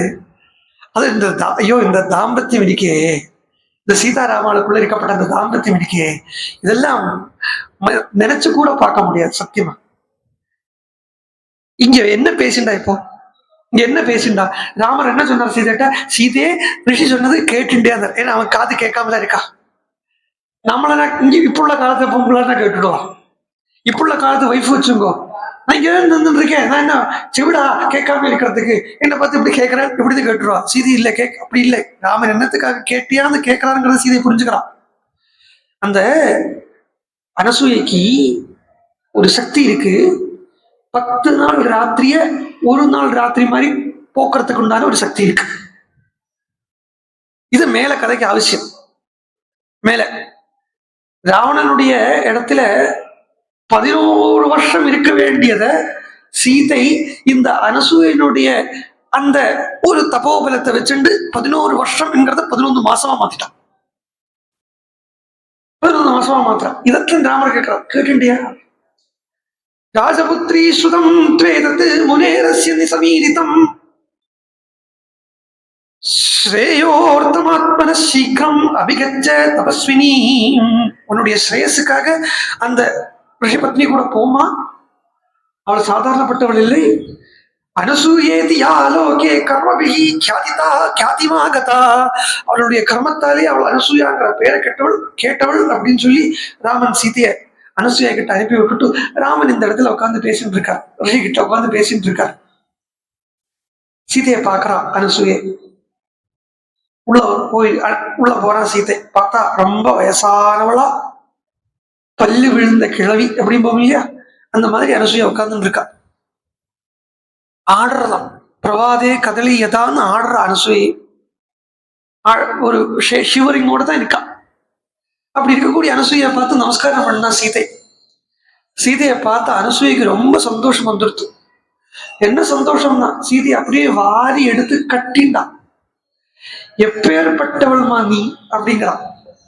ஏன்னா ஞாதிகளையும் சொத்தையும் சுகத்தையும் தியாகம் பண்ணிட்டு பர்த்தாதான் முக்கியம், தர்மம் தான் முக்கியம் அப்படின்னு அந்த பர்த்தா பின்னாடி வந்திருக்கியே, ஒன்ன மாதிரி ஒரு ஸ்திரீய பாத்திர முடியுமா?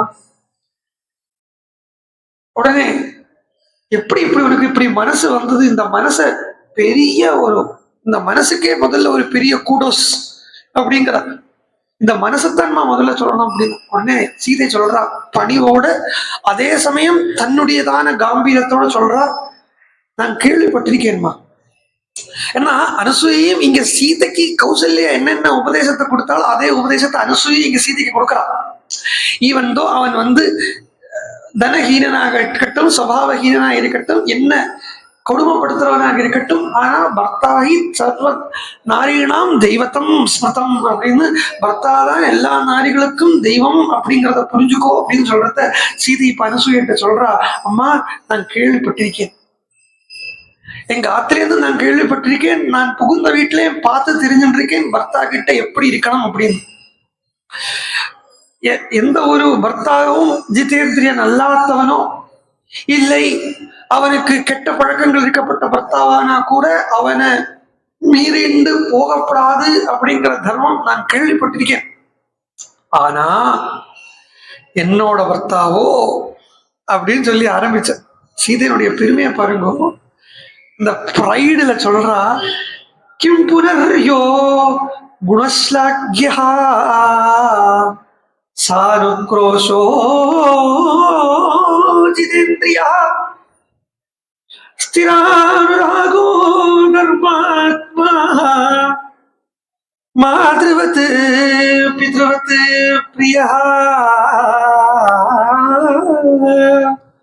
கிம் புனः இப்படியே இருக்கப்பட்ட பர்த்தாவை எல்லாமே தியாகம் பண்ணப்படாது அப்படின்னு இருக்கிறத, அதர்ம தினத்தனா இருக்கப்பட்ட பர்த்தாவை கூட தியாகம் பண்ணப்படாதுன்னு இருக்கிறது என்னுடைய பர்த்தாவோ யா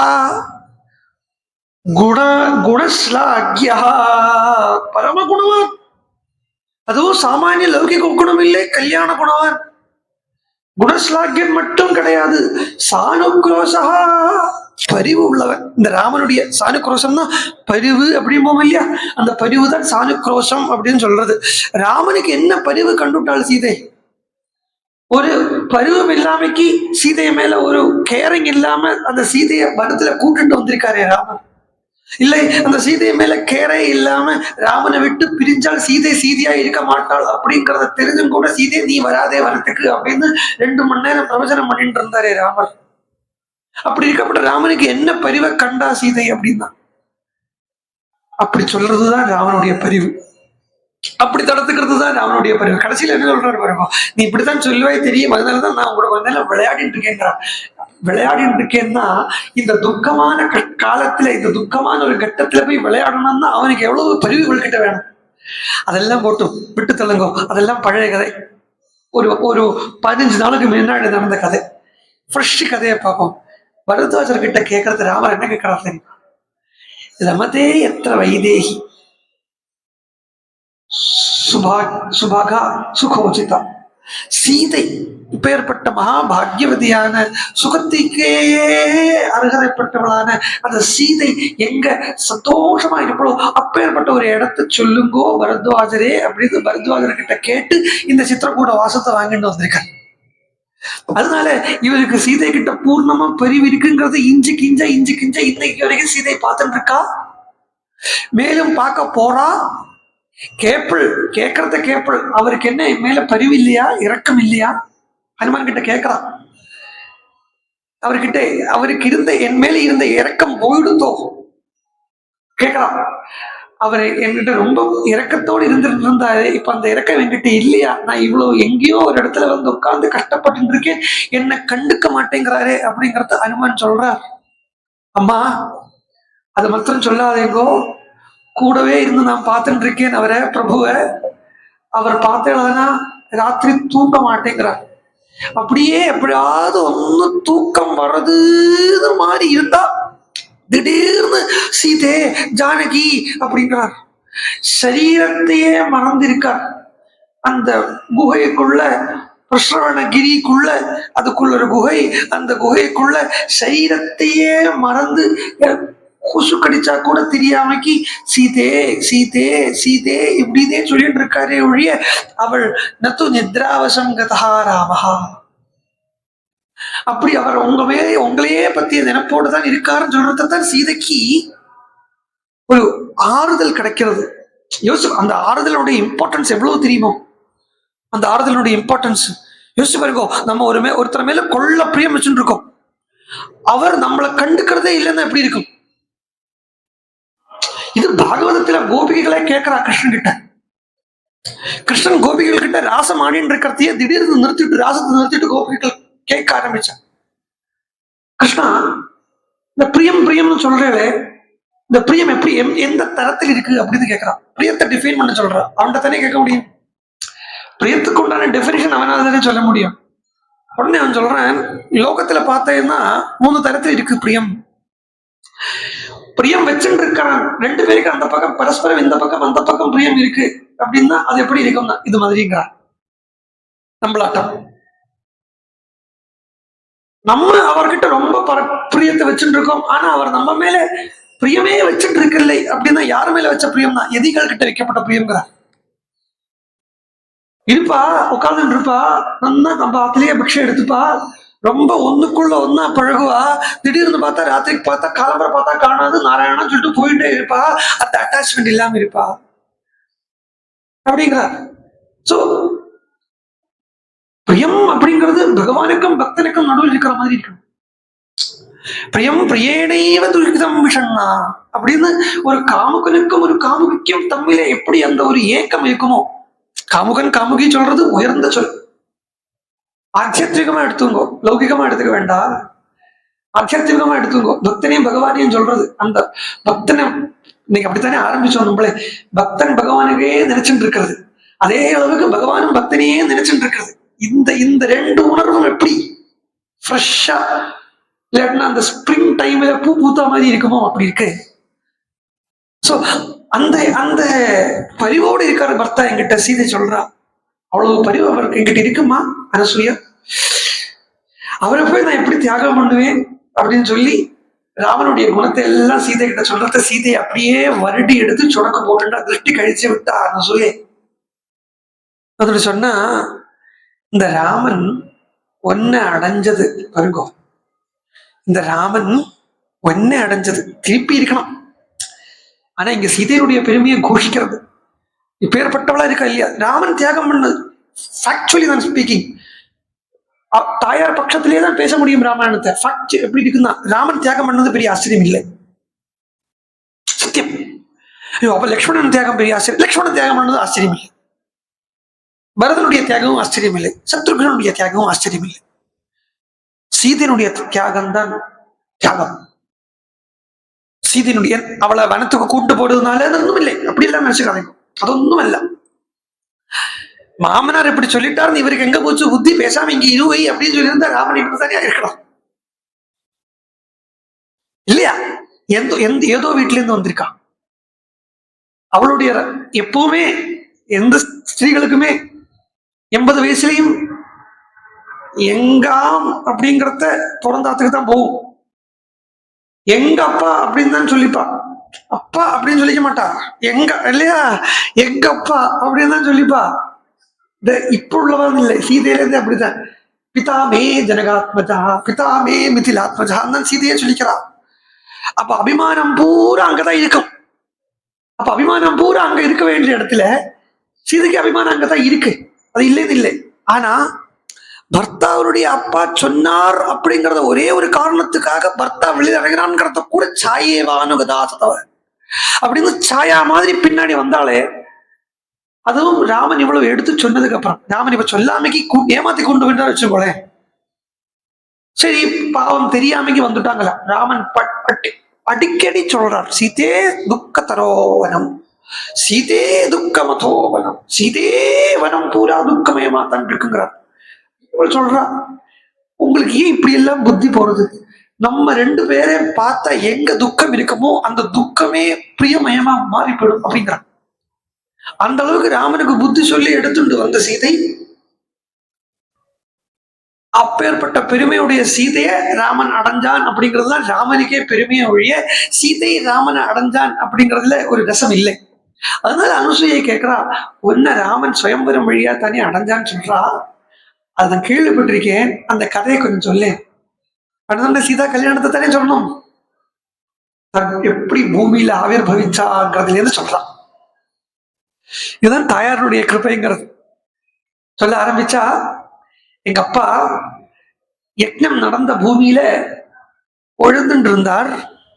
யக்ஞம் நடந்த பூமியில க்ஷேத்திரம்னு சொல்றது, க்ஷேத்திரம் சொல்றத யக்ஞம் நடந்து முடிஞ்ச பூமி அப்படின்னு அர்த்தம். ஏன்னா கையில வித்து வச்சுட்டு இருந்தாருன்னு சொல்றா.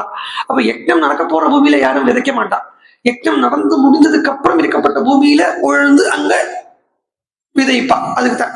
சோ எங்க அப்பா பூமியில யாகம் க்ஷித்ர கர்மண்ய விரதோ நியாயதா சாஸ்தி மேதினி மிதிலாதிபதிர்வீரோ ஜனகோ நாம தர்மவித் தஸ்ய லாங்குல ஹஸ்தஸ்ய கிருஷதா க்ஷேத்திரமண்டலம். க்ஷேத்திரமண்டலத்தை உழுதுன்னு இருக்கக்கூடிய வேளையில அகம் கிலோதிதா வித்வா ஜெகதீம் நிருபதே சுதா. நான் என்ன அங்க பார்க்கப்பட்டார். என்ன பார்த்த உடனே கையில வச்சுட்டு இருந்த அந்த வித்தை எல்லாத்தையும் கீழே போட்டார். என் மேல பூரா மண் மூடி இருந்தது, மண் நிறைய பட்டிருந்தது. என்னை பார்த்த உடனே எங்க அப்பாவுக்கு ரொம்ப சந்தோஷம் வந்துருச்சு. என்ன கையில் எடுத்துட்டார். மனசுல நினைச்சுட்டாராம், இவள் என்னுடைய பெண்ணு அப்படின்னு நினைச்சுட்டாளாம். உடனே அந்த சமயத்துல ஈஸ்வரனுடைய வாணியும் அந்த ஜனகனுக்கு அனுகூலமா பவிச்சது. அங்க ஒரு அசரீர வாக்கு கேட்கறது, சொல்றது அசரீர வாக்கு. ஏவமே நரபதே தர்மேன தனையாத்தவ. ஏ நரபதே மகாராஜா, இது தார்மீகமாகவே உன்னுடைய பெண்ணா தான் எடுத்துக்கோ அப்படின்னு தரான். அவள் மண்ணிலேந்து வந்தவள் அப்படிங்கிறதையே மூல பிரகிருதி தத்துவம் அப்படிங்கிறது தெரியறது. இவள்தான் மூல பிரகிருதி. அதனாலேயே லக்ஷ்மி அஷ்டோத்திரத்துல முதல் அர்ச்சனை யாருக்கு தெரியுமோ? சீதைக்கு. பிரகிருத்தியே நமகா. சீதை தானே அவள், சீதை தானே பிரகிருதி. அதுல இருந்து எங்க அப்பா எடுத்துட்டு கையில எடுத்துட்டு எங்க அம்மா கிட்ட கொண்டு கொடுத்தார். ரொம்ப சந்தோஷப்பட்டார் எங்க அம்மாவும். இப்படி இருக்கக்கூடிய வேலையில சுயம்பரம் அப்படிங்கிறதுக்காக எனக்கு வயசு வந்துடுத்து, கல்யாண வயசு வந்துடுத்து. பதிசயோக சுலபம் வயோ திரஷ்டோதுமே பிதா. இவள் அயோத்தியாச்சே, இவளுக்கு தகுந்த புருஷன் கிடைக்கணுமே அப்படின்னு எங்க அப்பாவுக்கு வருத்தம் வந்துடுத்தான். எத்தனை வயசு சீதைக்கு? 6 வயசு. வருத்தம் வந்துடுத்தான் ஜனகனுக்கு, இவளுக்கு கல்யாணம் ஆகணுமேன்னு. இவளுக்கு கல்யாணம் ஆகணுமேங்கிறது இல்லை, ஆக்சுவலா சொல்ல போனா கல்யாணம் ஆயிடும், அனுகூலமா வர வேண்டாமோ? ஏதோ வந்து வச்சதுதான் அனுகூலத்துக்கு வருங்கோ. பத்னிக்கு கணவனும் சரி, கணவனுக்கு பத்னியும் சரி, இது அனுகூலமா இல்லையானா அந்த அனுகூலமா அமையாத வாழ்க்கைய பாசிட்டிவா எடுத்துக்கிறதுக்கு உண்டான மெச்சூரிட்டி யாருக்காவது ஒரு ஆளுக்கு இல்லைன்னா பெரிய மிஸ்ரிதான், பெரிய மிசரபிள் ஸ்டேட் ஆயிடும். அதான் ஒன்னுல பிரதிகூலமா இருக்கிறத சகிச்சுண்டு பிரகலாதன் போன மாதிரி போனோம் இல்லையா? அனுகூலமா அடையணுமே அப்படின்னு கர்த்தவர் தபஸ் பண்ண மாதிரி தபஸ் பண்ணலாம். இது ரெண்டும் கிடையாது. ரெண்டும் கட்டா என்ன பண்றது? அடிச்சுட்டு போய் நிற்கும். சீரியஸ்லி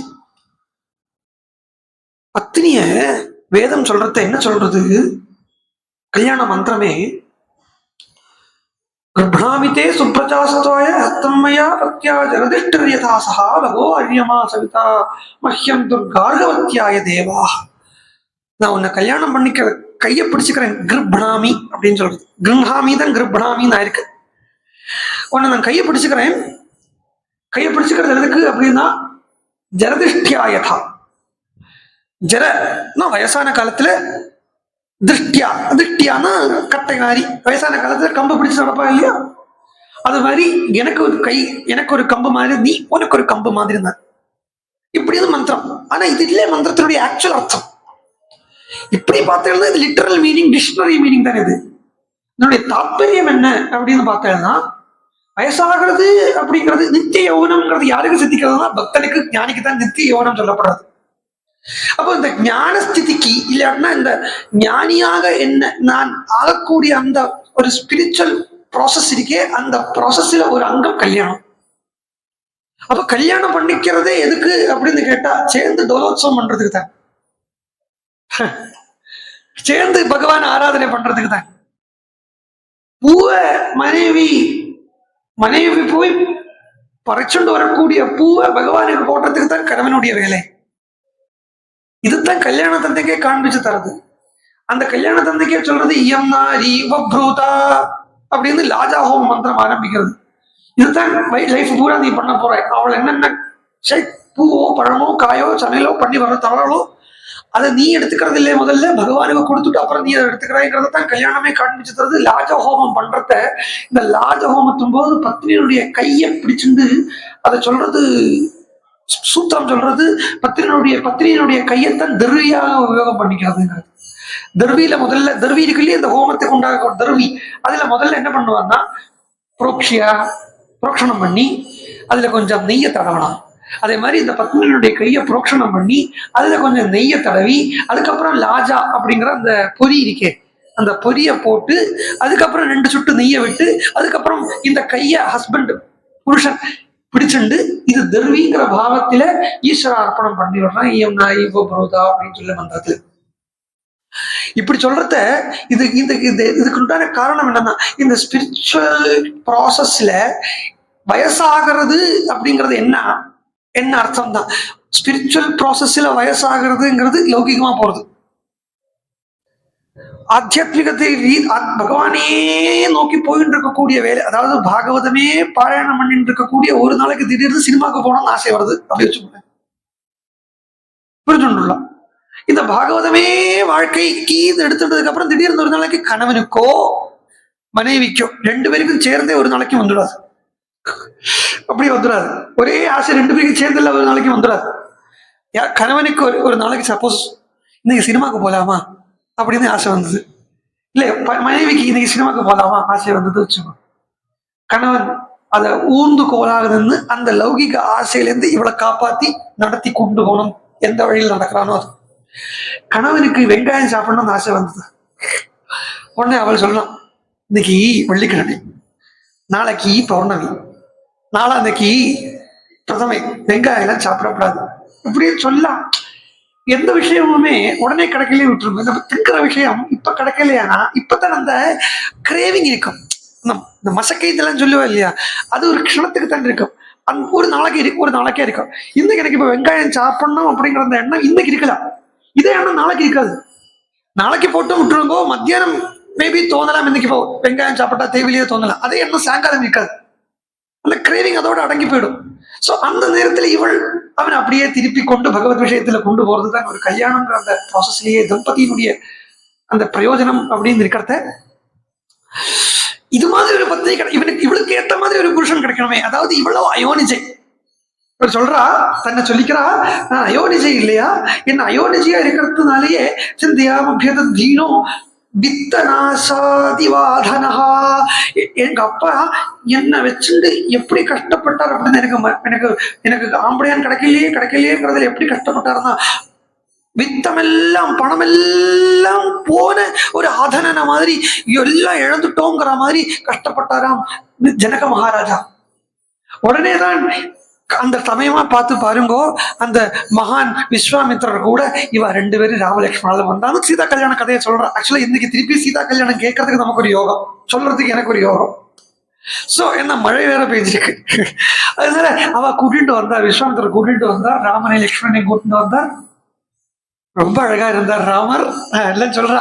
சொல்லிட்டு ராமன் சொன்னாலே அழகன்னு அர்த்தம். அதனால விஸ்வாமித்திர சக ஸ்ரீமான் ராமஹா அப்படின்னாலே விஸ்வாமித்திரர் கூட வந்தார், அழகா வந்தார். அப்படி வந்தவரை நான் பார்த்தேன். அவரை பாருங்கோ, லக்ஷ்மணன் கூட வந்தவர். அப்பா வீர சுல்கம் அப்படின்னு ஒரு விஷயத்த வச்சிருந்தார். இந்த வீர சுல்கம் எதுக்கு என்ன அப்படின்னு கேட்டா, வருடனால கொடுக்கப்பட்ட தனுசுங்கிறார். இந்த தனுசு வருணன் கொடுத்தது, சிவபெருமானுடைய தனுசு, அது வருணன் கொடுக்கிறார். வருணன் அப்படிங்கிற பேர் வந்துட்டாலே பிரம்ம வித்தியக்குள்ள மனசு போயிடணும்.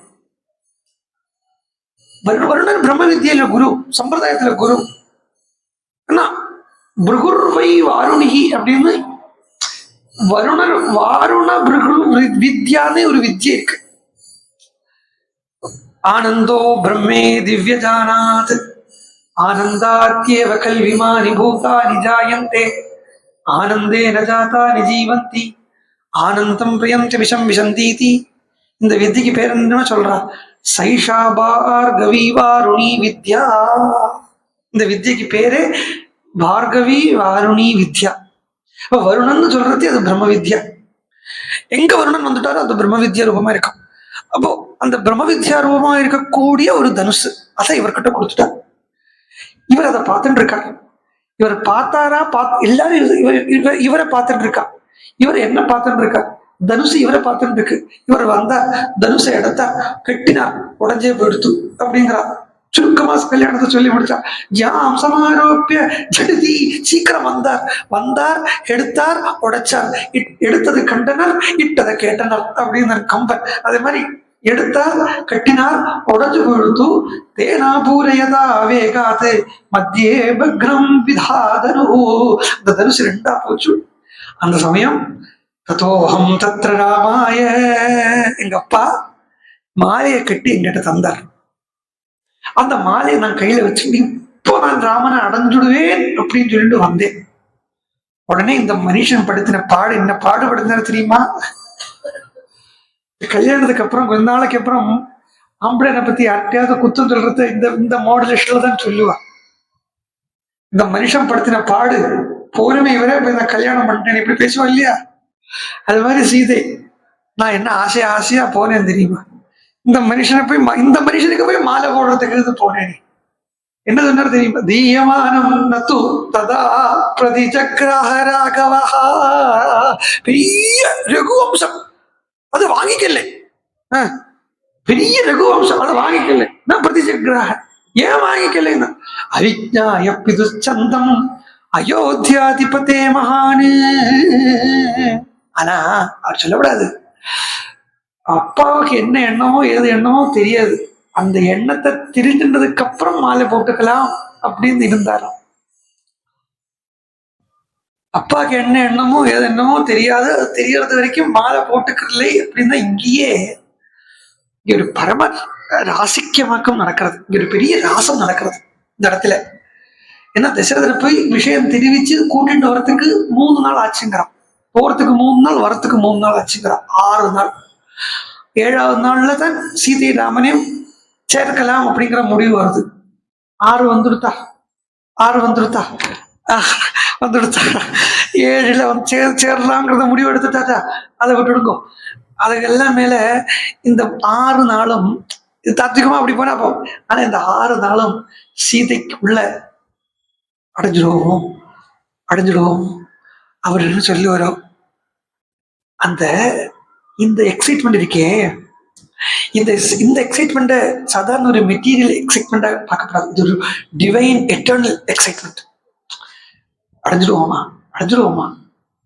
ராமன் அடைஞ்சிடுவோமா?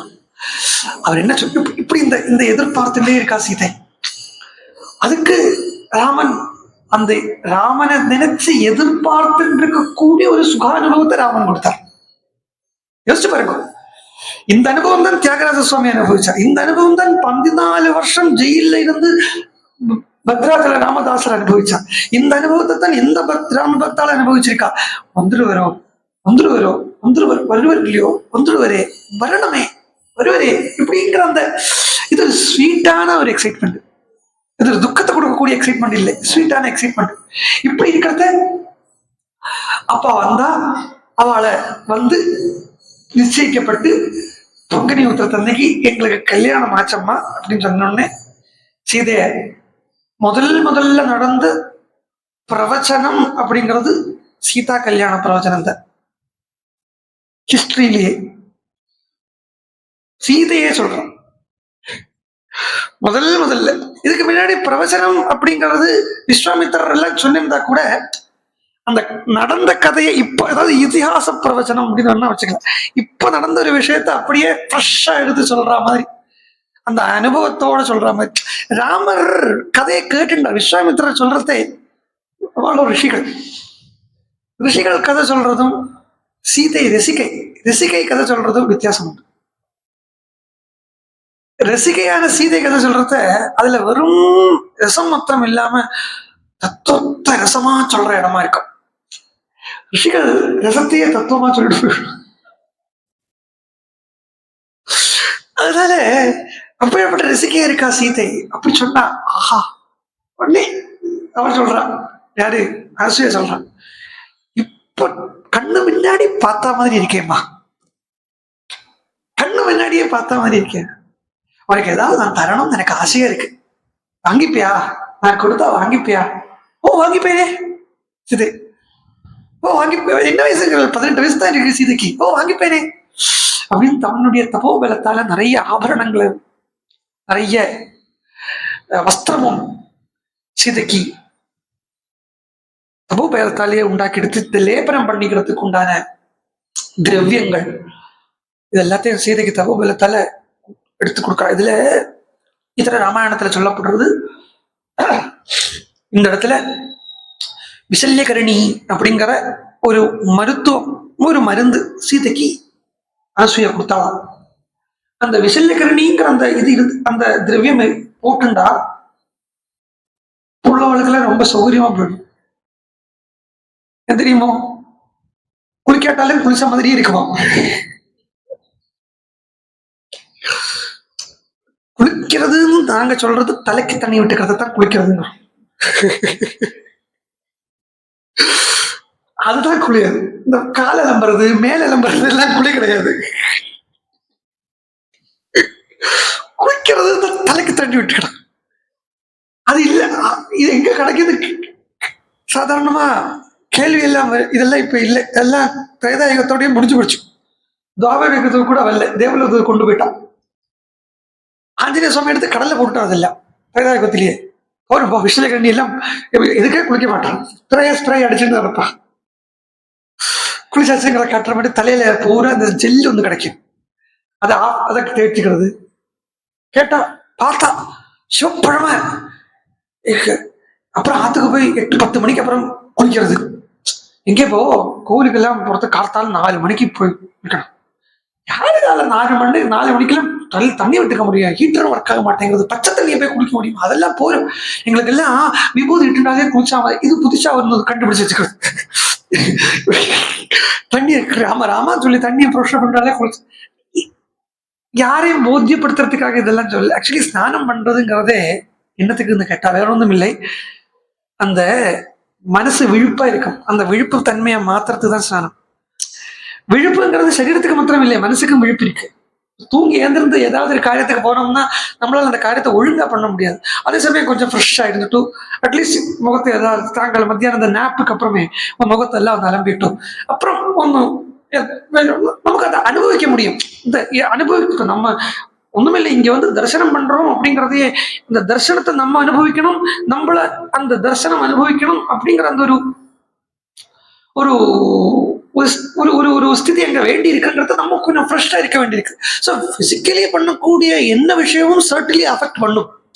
இதுதான் கிரியா யோகத்தினுடைய இன்னொரு ஸ்பெஷாலிட்டி கூட. கிரியா யோகம் நம்ம பண்றது மென்டலி இல்லை, முதல்ல பண்றோம். முதல்ல பிராணாயாமம் எல்லாம் ஒன்றும் பண்றது இல்லை, முதல்ல பிசிக்கலி தான் பண்றோம். இந்த ஆசனத்துக்கு அப்புறம் தான் பிராணாயாமமே சொல்லப்படுது. நியமம் ஆசனம் பிராணாயாமம் தான் சொல்றது. அதனால அந்த ஆசனத்தினுடைய பலன் பிராணாயாமத்தை கொண்டு போய் விடுங்கிறத எக்ஸசைஸ் பூரா, அதாவது கிரியா பூரா பண்றது பிசிக்கலி பண்ணிட்டு அதனுடைய பலனை சட்டில் சூக்ஷ்மம் அனுபவிக்கிறது அப்படின்னு சொல்றது. இந்த ஸ்நானம் பண்றதே இந்த மனசை ஸ்டடி பண்றதுக்கு, மனசை ஆக்டிவ் பண்றதுக்கு. அப்படி வந்து விசல்யகரணிங்கிற அந்த ஒரு இதை கொடுத்தா அனசூயா. பட் ஆனா சீதை 11 மாசம் அங்க இருந்தாள் இல்லையா, அவள் இதை பரட்டின்ட்டு தான் அவள் ஸ்நானம் பண்ணாமைக்கு இருந்தாலும் சுத்தமாவே இருந்தா அப்படின்னு ஒரு பட்சம் சொன்னா கூட சீதை எப்ப அசுத்தமானா அப்படின்னு தான் கேட்க வேண்டியிருக்கு. ஸோ அதனால அதெல்லாம் கொடுத்து அங்கிருந்து வாங்கி அனசூய நமஸ்காரம் பண்ணிட்டு அத்திரி அனசூய ஆசிரமத்திலேருந்து அடுத்த நாளைக்கு விடை பெற்றுக் கொண்டு தண்டகாரண்யத்துக்குள்ள பிரவேசிக்கிறான். ஆரண்ய கண்டம் ஆரம்பம். பிரவிஷ்யது மகாரண்யம் தண்டகாரண்யமாத்மவானே ததர்ஷ ராமோ துர்தர்ஷः தாபசாஸ்ரமமண்டலம். பிரவிஷ்யது மகாரண்யம். தண்டகாரண்யத்துக்குள்ள ஏறார் ராமர். கொஞ்சம் உள்ள பார்ப்போம், சரித்திரத்துக்கு அப்புறம் வருவோம். ராமாயணம் அப்படிங்கிறதையே 7 தர்சனமாக நம்ம சொல்ற வழக்கம். முதல்ல கர்மம் தான் பண்றதுக்கு நமக்கு சாஸ்திரங்கள் இன்சிஸ்ட் பண்ணிருக்கு. அந்த கர்மத்தை பண்ணி பண்ணி பண்ணி அதனுடைய பலனை அடைஞ்சு, அந்த அடைஞ்ச பலனை அனுபவிச்சு, அந்த அனுபவிச்ச பலனை சாஸ்வதம் இல்லை அப்படிங்கிறத தெரிஞ்சுண்டு, அந்த அனுபவிச்ச பலன் சாஸ்வதம் இல்லைங்கிறதுனாலேயே அந்த பலனை தியாகம் பண்ண ஆரம்பிச்சு, அந்த பலனை தியாகம் பண்றதையே கர்மத்தின் மேல ஒரு விரக்தி வந்து, அந்த விரக்தி துவாரா வைராக்கியம் வர்றதுதான் பாலகாண்டமும் அயோத்தியா காண்டமும் குறிக்கிறது. பாலகாண்டம் பூரா பார்த்தீங்களானா கர்மமயமா இருக்கு, கர்ம யோகத்தை சொல்றது. அது ஒரு கர்ம தரிசனம் பாலகாண்டம். கர்ம தரிசனம் அப்படிங்கிறத அங்க என்ன பாருங்க, ஆரம்பத்திலிருந்தே கர்மத்தை தான். தசரதன் கர்மம் பண்ணினார், விஸ்வாமித்திரர் யாகம் பண்றதுக்கு ராமலட்சுமணன் அழைச்சார். ஜனக மகாராஜா தனுர் யாகம் பண்ணி ராமலட்சுமணன் அங்க வந்தா. இப்படி பாலகாண்டம் பூரா பார்த்தேளானா கர்மத்தையே சொல்லாது. அயோத்தியா காண்டம் அப்படின்னு ஏறது அந்த அயோத்தியா காண்டத்துல வைராக்கிய தரிசனம் அப்படின்னு சொல்றது. அயோத்தியா காண்டத்தில் இந்த கர்மத்துக்கு மேல வாசனை இல்லாதவன் குருமேவ அபிகச்சேத் ஸ்ரோத்ரியம் பிரம்மனிஷ்டம் அப்படின்னு பரீட்ச லோகான் கர்மஜிதான் பிராமணோ நிர்வேதமாயான்னு உபனிஷத் சொல்றது. அந்த கர்மத்துக்கு மேல இருந்த அந்த பற்று விட்டு அவன் வைராக்கியத்தை அடையறான். விரக்தி அடையலை, வைராக்கியத்தை அடையறான். வைராக்கியம் விருப்பு வெறுப்பு இல்லாத ஸ்திதிக்கு வைராக்கியம் அப்படின்னு பேரு. அந்த வைராக்கியம் எப்படி கிடைக்கிறது? அந்த கர்மத்தை அனுபவிச்சு அதனுடைய பலன் தாத்காலிகமாத்தான் இருக்கு, சாஸ்வதமா இல்லைங்கிறத தெரிஞ்சோம்னா அவனுக்கு வைராக்கியம் வரதான். அயோத்தியா காண்டம் பூரா பார்த்தேன்னா வைராக்கிய தரிசனம். யாருக்குமே ஒரு விருப்பமும் இல்லை, ஒரு வெறுப்பும் இல்லைங்கிற அந்த ஸ்திதியில தான் இருந்துட்டு இருக்கா. இதே கைகையை பாருங்க, ராமன் தான் எனக்கு ரொம்ப பிடிச்சவன் அப்படின்னு சொன்னவளே ராமனை தியாகம் பண்றதுக்கு முயர்ந்தாள் அப்படின்னு சொன்னா அப்ப எந்த அளவுக்கு வைராக்கியம் அயோத்தியா காண்டத்துல காட்டப்படுறதுங்கிறத தெரிஞ்சுக்கணும். அந்த வைராக்கியம் கொண்டு சேர்க்கக்கூடிய இடம் கர்மத்திலிருந்து விடுபட்டு வைராக்கியம் வந்துடுத்துனா அடுத்தது முக்தி தான். அந்த முக்தியை சொல்லக்கூடிய இடமாக இருக்கு ஆரண்ய காண்டம். அதனாலேயே ஆரண்ய காண்டத்துக்கு என்ன பேருன்னா மோட்ச தரிசனம் அப்படின்னு பேரு.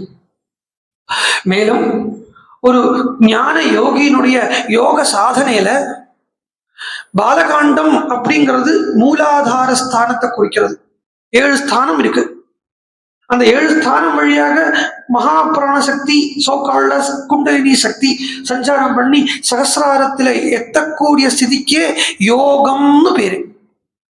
அதுக்குத்தான் யோகம்னு பேரு. அது நாத யோகம் ஆகலாம், ராஜ யோகம் ஆகலாம், எந்த யோகமும் ஆகலாம். எந்த யோகத்தினுடைய லட்சியமும் இந்த கீழே இருக்கக்கூடிய மகாபிராண சக்தி இல்லாட்டினா அந்த குண்டலினி சக்தியை 7வது ஸ்தானத்தில் இருக்கக்கூடிய சகசிராரம் சிவம் கூட சேர்க்கிறது தான் அதனுடைய எந்த யோகத்தினுடைய லட்சியம் அப்படிங்கிறத ராமாயணமே அதுக்குண்டான சூப்பர் ஒரு ஒரு ஒரு ஒரு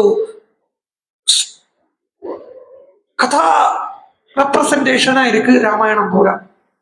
அதனால இதுக்கு கதோபாக்கியான யோகம்னே ராமாயணத்தை சொல்றது. உபாக்கியான யோகம் அப்படின்னு சொல்றது. உபாக்கியான யோகம் அப்படின்னா கதையால அடையக்கூடிய யோகம்னு அர்த்தம்.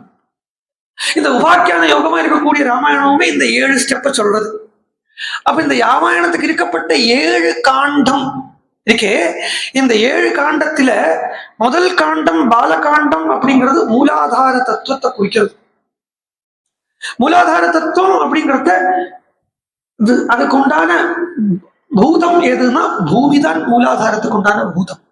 பஞ்சபூதங்கள் இருக்கு இல்லையா, பூமி ஜலம் அக்னி வாயு ஆகாசம்னு. இதுல மூலாதாரத்துக்கு உண்டான பூதம்ங்கிறது பூமி. இந்த பூமி தான் மூலாதாரத்துக்கு உண்டான பூதம்ங்கிறதுனாலேயே சீதை பூமியிலேந்து பிறந்தவள். அந்த பூமியிலேந்து பிறந்தவள் ராமன் அடையாளதாக இந்த முதல் காண்டமான பாலகாண்டம் காட்டுறது.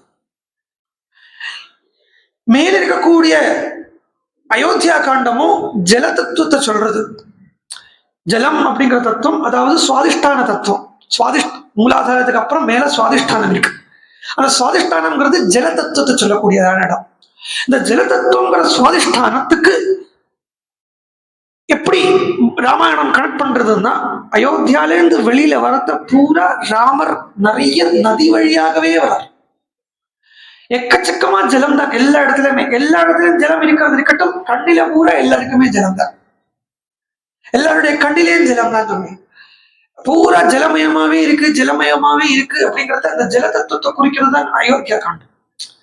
கங்கையை தாண்டார், யமுனையை தாண்டார், சரஸ்வதியை தாண்டார்.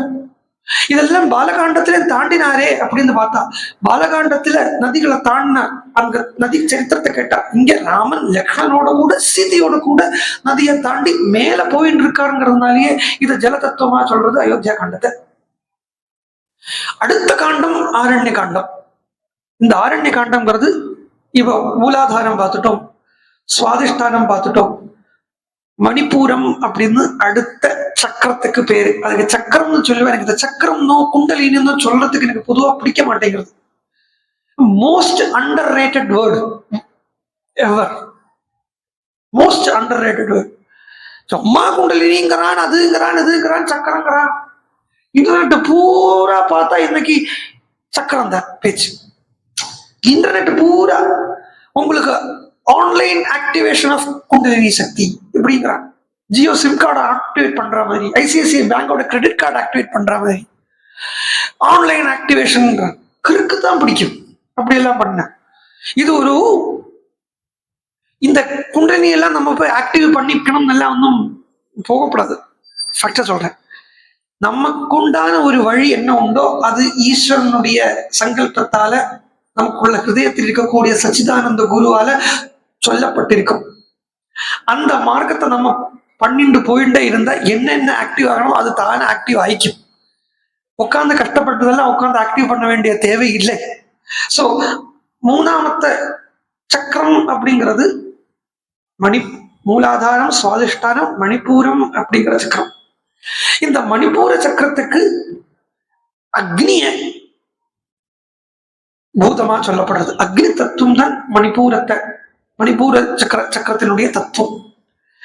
அந்த அக்னி சக்கரத்துக்கு மணிப்பூர சக்கரத்துக்கு அக்னி தத்துவமா இருக்கிறதுனாலேயே ஆரண்ய காண்டம் மணிப்பூர சக்கரத்தை சொல்றது. இதுவே நிறைய பார்த்தீங்கன்னா அக்னி சம்பந்தமாகவே வந்துட்டு இருக்கு. ஆரண்ய காண்டம் பூரா பார்த்தீங்கன்னா இப்ப இங்கேருந்து பார்க்கலாம். இங்கிருந்து பார்க்கறத முதல்ல ஆரம்பிக்கிறார் வால்மீகி பகவான், பிரவிஷ்ய அப்படின்னார். அயோத்தியா காண்ட ஆரம்பிக்கிறத கச்சதாம் அப்படின்னார், போனார் அப்படின்னு வந்தது. இப்போ உள்ள புகுந்தார் அப்படின்னு வருது. விஸ் பிரவேசனே அப்படின்னு தாத்து. விஸ் அப்படிங்கிற தாத்துக்கு பிரவேசிக்கிறதுன்னு அர்த்தம். உள்ள புகுறார். எதுக்குள்ள புகுறாருன்னா இந்த சாதகனுடைய மகாபிராண சக்தியானது மூலாதாரத்தையும் சுவாதிஷ்டானத்தையும் தாண்டி மணிப்பூரகத்துக்கு வந்துடுத்து அப்படின்னா மணிப்பூரகத்துல இனிமே கீழே இறங்காது. பாருங்கோ, சும்மா கேட்டுங்கோ, புரியட்டும் புரியாத ஓட்டும், லீவ் இட், கேட்டுங்கோ, சும்மா கேட்டுங்க. மகாபிராண சக்தி இப்படி முள்ள ஏறி வருது. எங்க ஏறி வருதுலாம் கேட்காதீங்க. அப்படி ஏறி வரா மாதிரி இமேஜின் பண்ணிக்கோ. ஏறி வரத்த மூலாதாரம் தாண்டும், சுவாதிஷ்டானம் தாண்டும். சுவாதிஷ்டானத்திலிருந்து கீழே மணிப்பூரகத்துக்கு வரைக்கும் டச் பண்ணாம கீழே இறங்கின்னு வரும். கீழே இறங்கி போகும். இந்த கீழே இறங்கி வரப்பட்ட நேரத்துலதான் இந்த அனாவசியமான சிந்தைகளோ, மெட்டீரியல் விஷயமான ஆசைகளோ, லஸ்டோ, ஃபேண்டசியோ எல்லாத்துக்கும் காரணம் இது கீழ் இறங்கி வருதுதான். இந்த மகாபிராண சக்தி கீழ் இறங்கி போறதுதான். ஆனா ஒன்ஸ் அது மணிப்பூரகத்தை தாண்டிடுத்து அப்படின்னா அதுக்கப்புறம் கீழே வராது, அதுக்கப்புறம் கீழே போகாது. மணிப்பூரகத்தை தாண்டதுங்கிறதையே இந்த மணிப்பூரகத்துக்கு மனசு தான் ஸ்திதஸ்தானமா இருக்கு. மனசு மணிப்பூரகத்தை மகாபிராண சக்தி தாண்டி எடுத்து அப்படின்னா உத்தராயணத்துக்குள்ள பிரவேசிச்சுடுத்துன்னு அர்த்தம். தட்சிணாயனம் உத்தராயணம்னு சொல்றோம் இல்லையா? இந்த தட்சிணாயனம் உத்தராயணம் எது இருக்குதுன்னா மூலாதாரம் சுவாதிஷ்டானம் மணிப்பூரகம் வரைக்கும் தட்சிணாயனம், மணிப்பூரகத்திலேருந்து ஆரம்பிச்சு இந்த ஆக்ஞா வரைக்கும் உத்தராயணம். அப்போ இதுக்குதான் உத்தராயணம் பேர். அதுக்கப்புறம் கீழே இறங்காது. இந்த வருஷத்துல உத்தராயணம் இருக்கு, அது இருக்கட்டும். இது நமக்கே உள்ள இருக்கப்பட்ட இந்த உத்தராயணத்தை சொல்றேன். இதுக்கப்புறம் மகாபிராண சக்தி மேல போக ஆரம்பிக்கும், கீழே வராது. அதுக்கப்புறம் பகவத் விஷயமான சிந்தையை தான் அதுக்குள்ள ஓடிண்டு இருக்கும். வேற அனாவசியமான லஸ்டோ, சிந்தைகளோ, ஆசைகளோ ஒன்றும் ஒன்றும் வராது. கீழே இறங்கத்தை தான் இதெல்லாம் மணிப்பூரகத்தை தாண்டிட்டு இது உண்மையை பாதிக்காது. அப்படி தாண்டக்கூடிய இடத்த வால்மீகி பகவான் ஆரம்பிக்கிறார். பிரவிஷ்யத்து மகாரண்யம். இங்க அக்னிதான் தத்துவம்னு சொல்லிட்டேன், மணிப்பூரகத்துக்கு அக்னிதான் தத்துவம்னு சொல்லிட்டேன். அதே வால்மீகி இங்க சொல்றார், தண்டகாரண்யம் ஆத்மவானு ததர்ஷ ராமோ துர்தர்ஷா தாபசாசிரம மண்டலம். தாபசாசிரம மண்டலம் இது என்ன மண்டலமா இருக்குன்னு பார்த்தா தாபசாசிரம மண்டலமா இருக்கு. தாபம் அப்படின்னு சொன்னாலேயே நெற்சூடுன்னு அர்த்தம், நெருப்புன்னு அர்த்தம். அந்த அக்னி தத்துவமாவே இருக்கு. ஆரம்ப ஸ்லோகமே இதுக்குண்டான ப்ரூஃப தந்துடுறது. பகவான் ராமன் எப்படி சரித்திரத்தை அமைச்சுட்டு இருக்காரு பாருங்க. யாரால முடியும் இப்படி அமைச்சுக்க? ஒரே சமயம் இதுதான் பரீட்சித் பாகவதும் இப்படித்தான். பரீட்சித் தான் சொன்னான், ஸ்ரோத்ர மனோபிராமாதுன்னு. ஸ்ரோத்ர மனோபிராமாது, கதை கேட்கறத காதுக்கு இனிமையா இருக்கு, தத்துவம் புரிஞ்சுக்கிறத மனசுக்கு இனிமையா இருக்கு. அப்படி இருக்கு. அப்போ அந்த தாபசாஸ்திர மண்டலத்துக்குள்ள போகப்பட்ட ராமனை பார்க்கறத எப்படி பார்க்கறாங்களாம் மகர்ஷிகள்? ததர்ச ராமோ துர்தர்ஷா, அகடன கடனைய பண்ணக்கூடியவன் அப்படின்னு பாக்குறா, டிட்டர்மின்ட் அப்படின்னு பாக்குறா. அந்த இடம் பூராவே என்னமா ஆக இருக்கு அப்படின்னா தப்போமயமா இருக்கு. தபஸுக்கு இன்னொரு அர்த்தம் என்னன்னா பிரம்மம் அர்த்தம். தபோ பிரம்மே திவ்ய ஜானாத், தபஸே பிரம்மம்னு தெரிஞ்சுக்கோ அப்படின்னு உபனிஷத்து வாக்கியம். தபசாலதான் பிரம்மத்தை தெரிஞ்சுக்க முடியுங்கிறது அப்புறம் இருக்கட்டும், தபசையே பிரம்மம்னு தெரிஞ்சுக்கோ அப்படின்னு உபனிஷத்து சொல்றது. அதனாலே இந்த தபோமயமா இருக்கக்கூடிய தாபசமயமா இருக்கக்கூடிய இடம்னாலே பிரம்மமயமா இருக்கு. அந்த இடம் பூராவே என்ன சூழ்ந்து இருக்குன்னு வால்மீகி சொல்றார். பிராமியா லக்ஷ்மியா சமாவர்த்தம் குசச்சீர பரிக்ஷிப்தம் பிராமியா லக்ஷ்மியா சமாவர்த்தம், பூராவே பிரம்மானுபவமே இருக்கும். அந்த இடம் பூரா பிரம்மானுபவம் சூழ்ந்திருக்கு. காடு, பொதுவாகவே காடுன்னு சொல்றதையே அதுக்குள்ள போனாலேயே நமக்கே தெரியாமைக்கு என்னமோ ஒரு விதமான ஒரு அனுபவம் உள்ள இருக்கு. ஒரு அமைதி, ஒரு நிச்சலத்துவம். காட்டுக்குள்ள லோகத்துலதான், நகரத்துலதான் சலனம் இருந்துட்டு இருக்கும். நிச்சலமா இருக்கக்கூடிய வனமே நிச்சலமா இருக்கும். ஒரு இலை கீழே விழுந்தா கூட சில பல கேட்கும் இல்லையா? அது பிரகதியினுடைய ஒரு தனி வைசிஷ்டியம். அது நமக்கே 10 நாள் எங்கேயாவது போய் இருக்கலாம் அப்படின்னா ஏதாவது பிக்னிக் ஸ்பாட் அப்படிங்கறதே காடு மாதிரி இருக்கிற மாதிரி ஏரியாத்தான் போகிறதுக்கு லௌகிகாலே பாக்குறான். லௌகிகாலே கொஞ்ச நாளைக்கு எங்கேயாவது நிம்மதி வேணும் அப்படின்னா ஏற்காடு போலாமா? இதெல்லாம் காடு தானே இல்லையா? அப்போ இந்த காடுன்னு சொல்றதே அங்க ஒரு ஒரு நிச்சலித்துவம் இருக்கு, நிச்சலிதத்துவம் இருக்கு, ஒரு அமைதி இருக்கு. வெளிச்சம் இல்லையானா இருக்கு, தேவைக்கு இருக்கு, எல்லாமே தேவைக்கு இருக்கு. அது ஒரு தனி ராஜ்யம். மேலும் அட்ராக்டிவா இருக்கு. நகரம் அட்ராக்டிவா இருக்காது, ஏன்னா அது ஆர்டிபிஷியல். ஆர்டிபிஷியாலிட்டியில அட்ராக்ஷன் இல்லை, நேச்சுராலிட்டியில தான் அட்ராக்ஷன். ஒரு கடலை ரொம்ப நேரம் பார்த்துட்டு இருக்க முடியும், அதே மாதிரி ஒரு ஸ்விம்மிங் பூலை பார்த்துட்டு இருக்க முடியுமோ? ஒரு குளத்தக்கரையில போய் உட்காந்து கல்லெல்லாம் போட்டு நிம்மதியா உட்காந்துட்டு இருக்க முடியும். இதே மாதிரி எல்லாம் ஒரு ஸ்விம்மிங் பூல்ல இருந்து விளையாடும். இது பிரகிருதிக்கும் கிருத்திரிமத்துக்கும் இதுதான் வித்தியாசம். கிருத்திரிமம்னா ஆர்டிபிஷியல், இதுதான் டிஃபரன்ஸ். அந்த காட்டுக்குள்ள ராமன் பிரவேசிக்கிறதையே அதுவே ஏற்கனவே எப்படி இருக்குன்னா பிரம்மமயமா இருக்கு, வனமே நிம்மதியா இருக்கு வச்சுக்கோங்களேன். வாஸ்தவம் சொல்ல போனா இப்ப இந்த இடமே அப்படி ஒரு சூழ்நிலையில தான் அனுபவிச்சுட்டு இருக்கோம். ஒரு மழை விட்டு நேரம், ஒரு இளம் காத்து, அந்த பக்கம் வேத கோஷம், இந்த பக்கம் ராமாயணம். நமக்கே தெரியாமக்கி மனசு கொஞ்சம் உட்கார்றது. அப்போ ராமனே சாட்சாத் ராமன் என்ன பிரத்யட்சமா அந்த வனத்துக்குள்ள போகிறது. அந்த வனம் எப்படி இருந்திருக்கும்? யதா சொல்றார், யதா பிரதீப்தம் துர்தர்ஷம் ககனே சூரிய மண்டலம். ஆகாசத்துல சூரிய மண்டலம் தலங்குற மாதிரி இருக்கான்.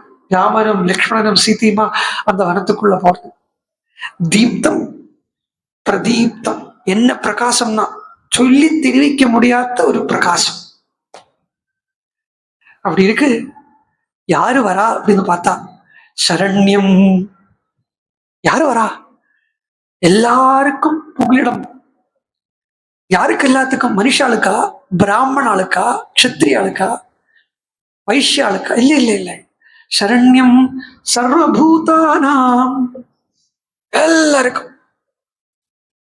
எல்லாருக்கும் புகலிடமா இருக்கக்கூடிய இடத்துல எல்லாருக்கும் புகலிடமான வஸ்து நடந்து வந்துட்டு இருக்கு.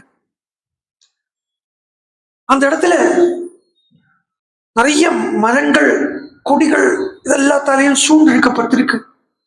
ஆசிரமத்துல மகர்ஷிகள் எல்லாம் யாகம் பண்ணிண்டும் யஜ்ஞம் பண்ணிண்டும் இருக்கா.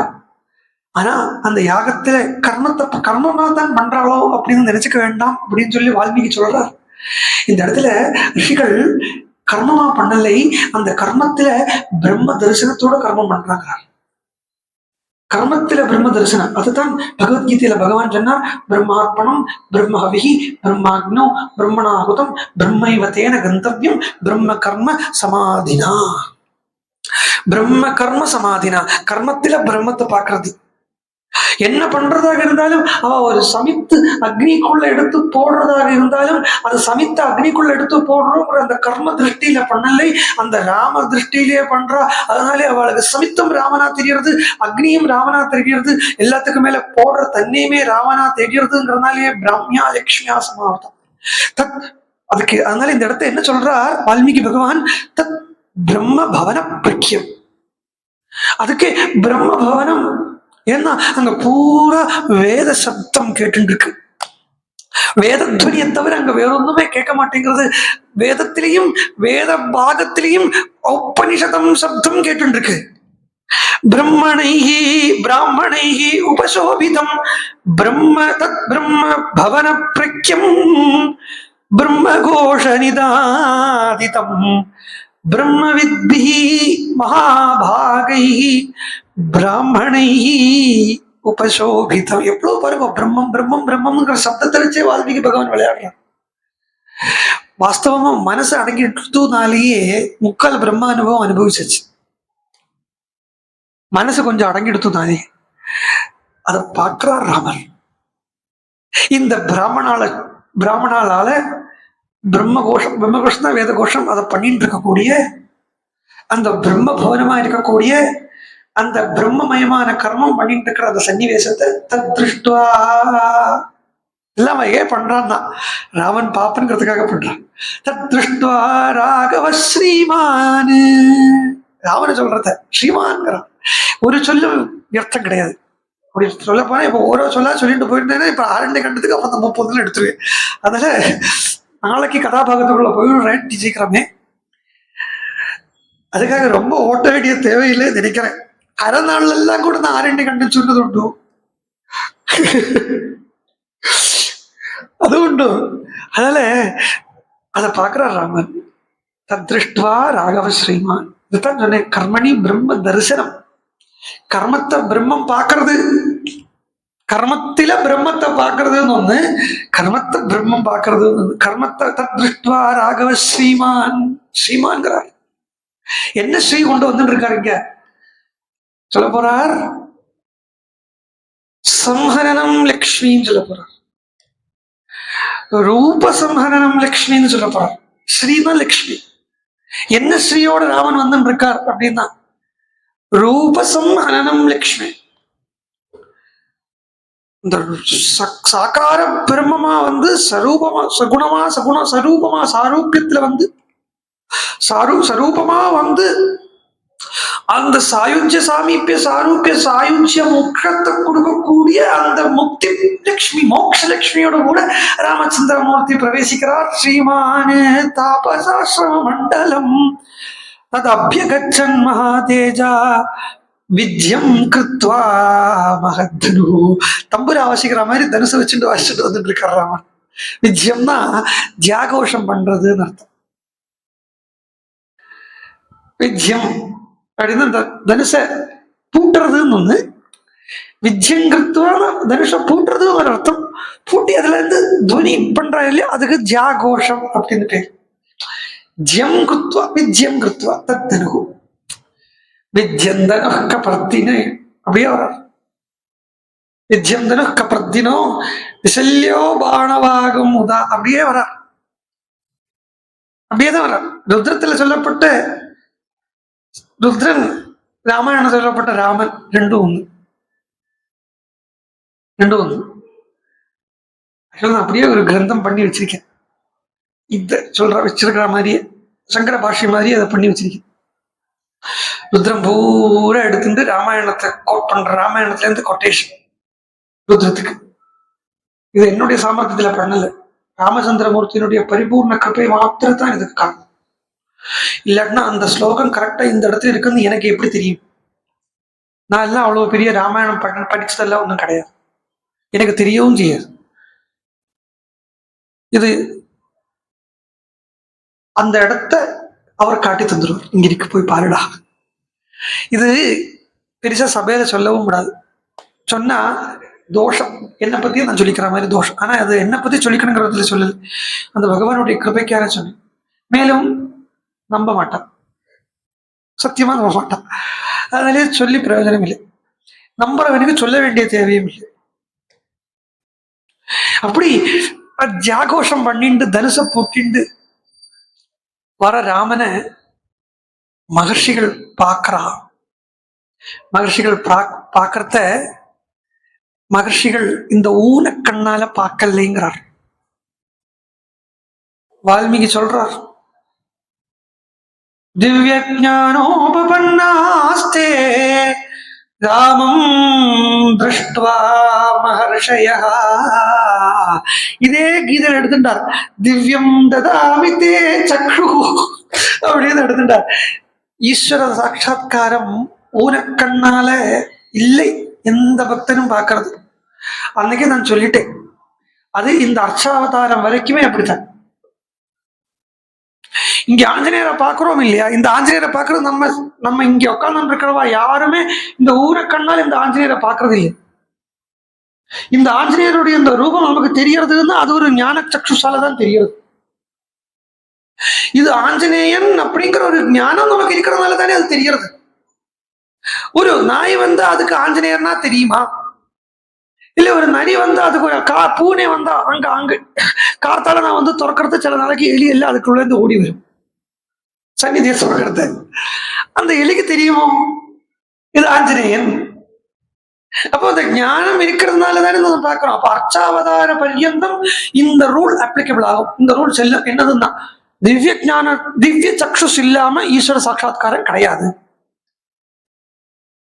இன்னொன்னு சொல்றேன், திவ்ய சக்ஷுஸ் அப்படின்னு சொல்ற இடத்துல நம்மளுடைய பக்தி பண்ணதுடைய பர்பஸ் என்னன்னு யோசிக்க வேண்டியது இருக்கு. ஈஸ்வரனா பார்க்கணும், ஈஸ்வரனை ஏடிஎம் மிஷினா பார்க்கப்படாது.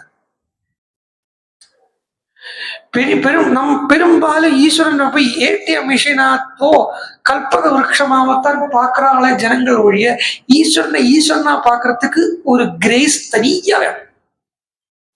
பகவானை போய் என்னன்னா, எனக்கு அதை கொடு, எனக்கு இதை கொடு, என்ன அதை காப்பாத்து, என்ன இதை காப்பாத்து, என் குழந்தைகளை காப்பாத்து, எல்லாம் பகவான் கிட்ட சொல்ல. நான் எனக்கு வேண்டிய ஒத்துமையா பிரார்த்தனை பண்றது கிடையாது அப்படின்னு அவர்களை கேட்டேன். அப்படியா அப்படி என்ன பண்ண? இல்ல, என் குழந்தைகள் பகவானே நன்னா இருக்கணுமே அப்படின்னு தான் நான் பிரார்த்தனை பண்ணுவேன். கிழவி வரம் கேட்டா இல்லவா, அது மாதிரிதான் இருக்கு. கிழவி வரம் கேட்டா தெரியுமா உங்களுக்கு? எள்ளு பேரனை 12வது மாடியில படி ஏறி போய் சொன்ன கிண்ணத்துல கஞ்சி ஊட்டு கொடுக்கணும்னா கிளவி வராங்க.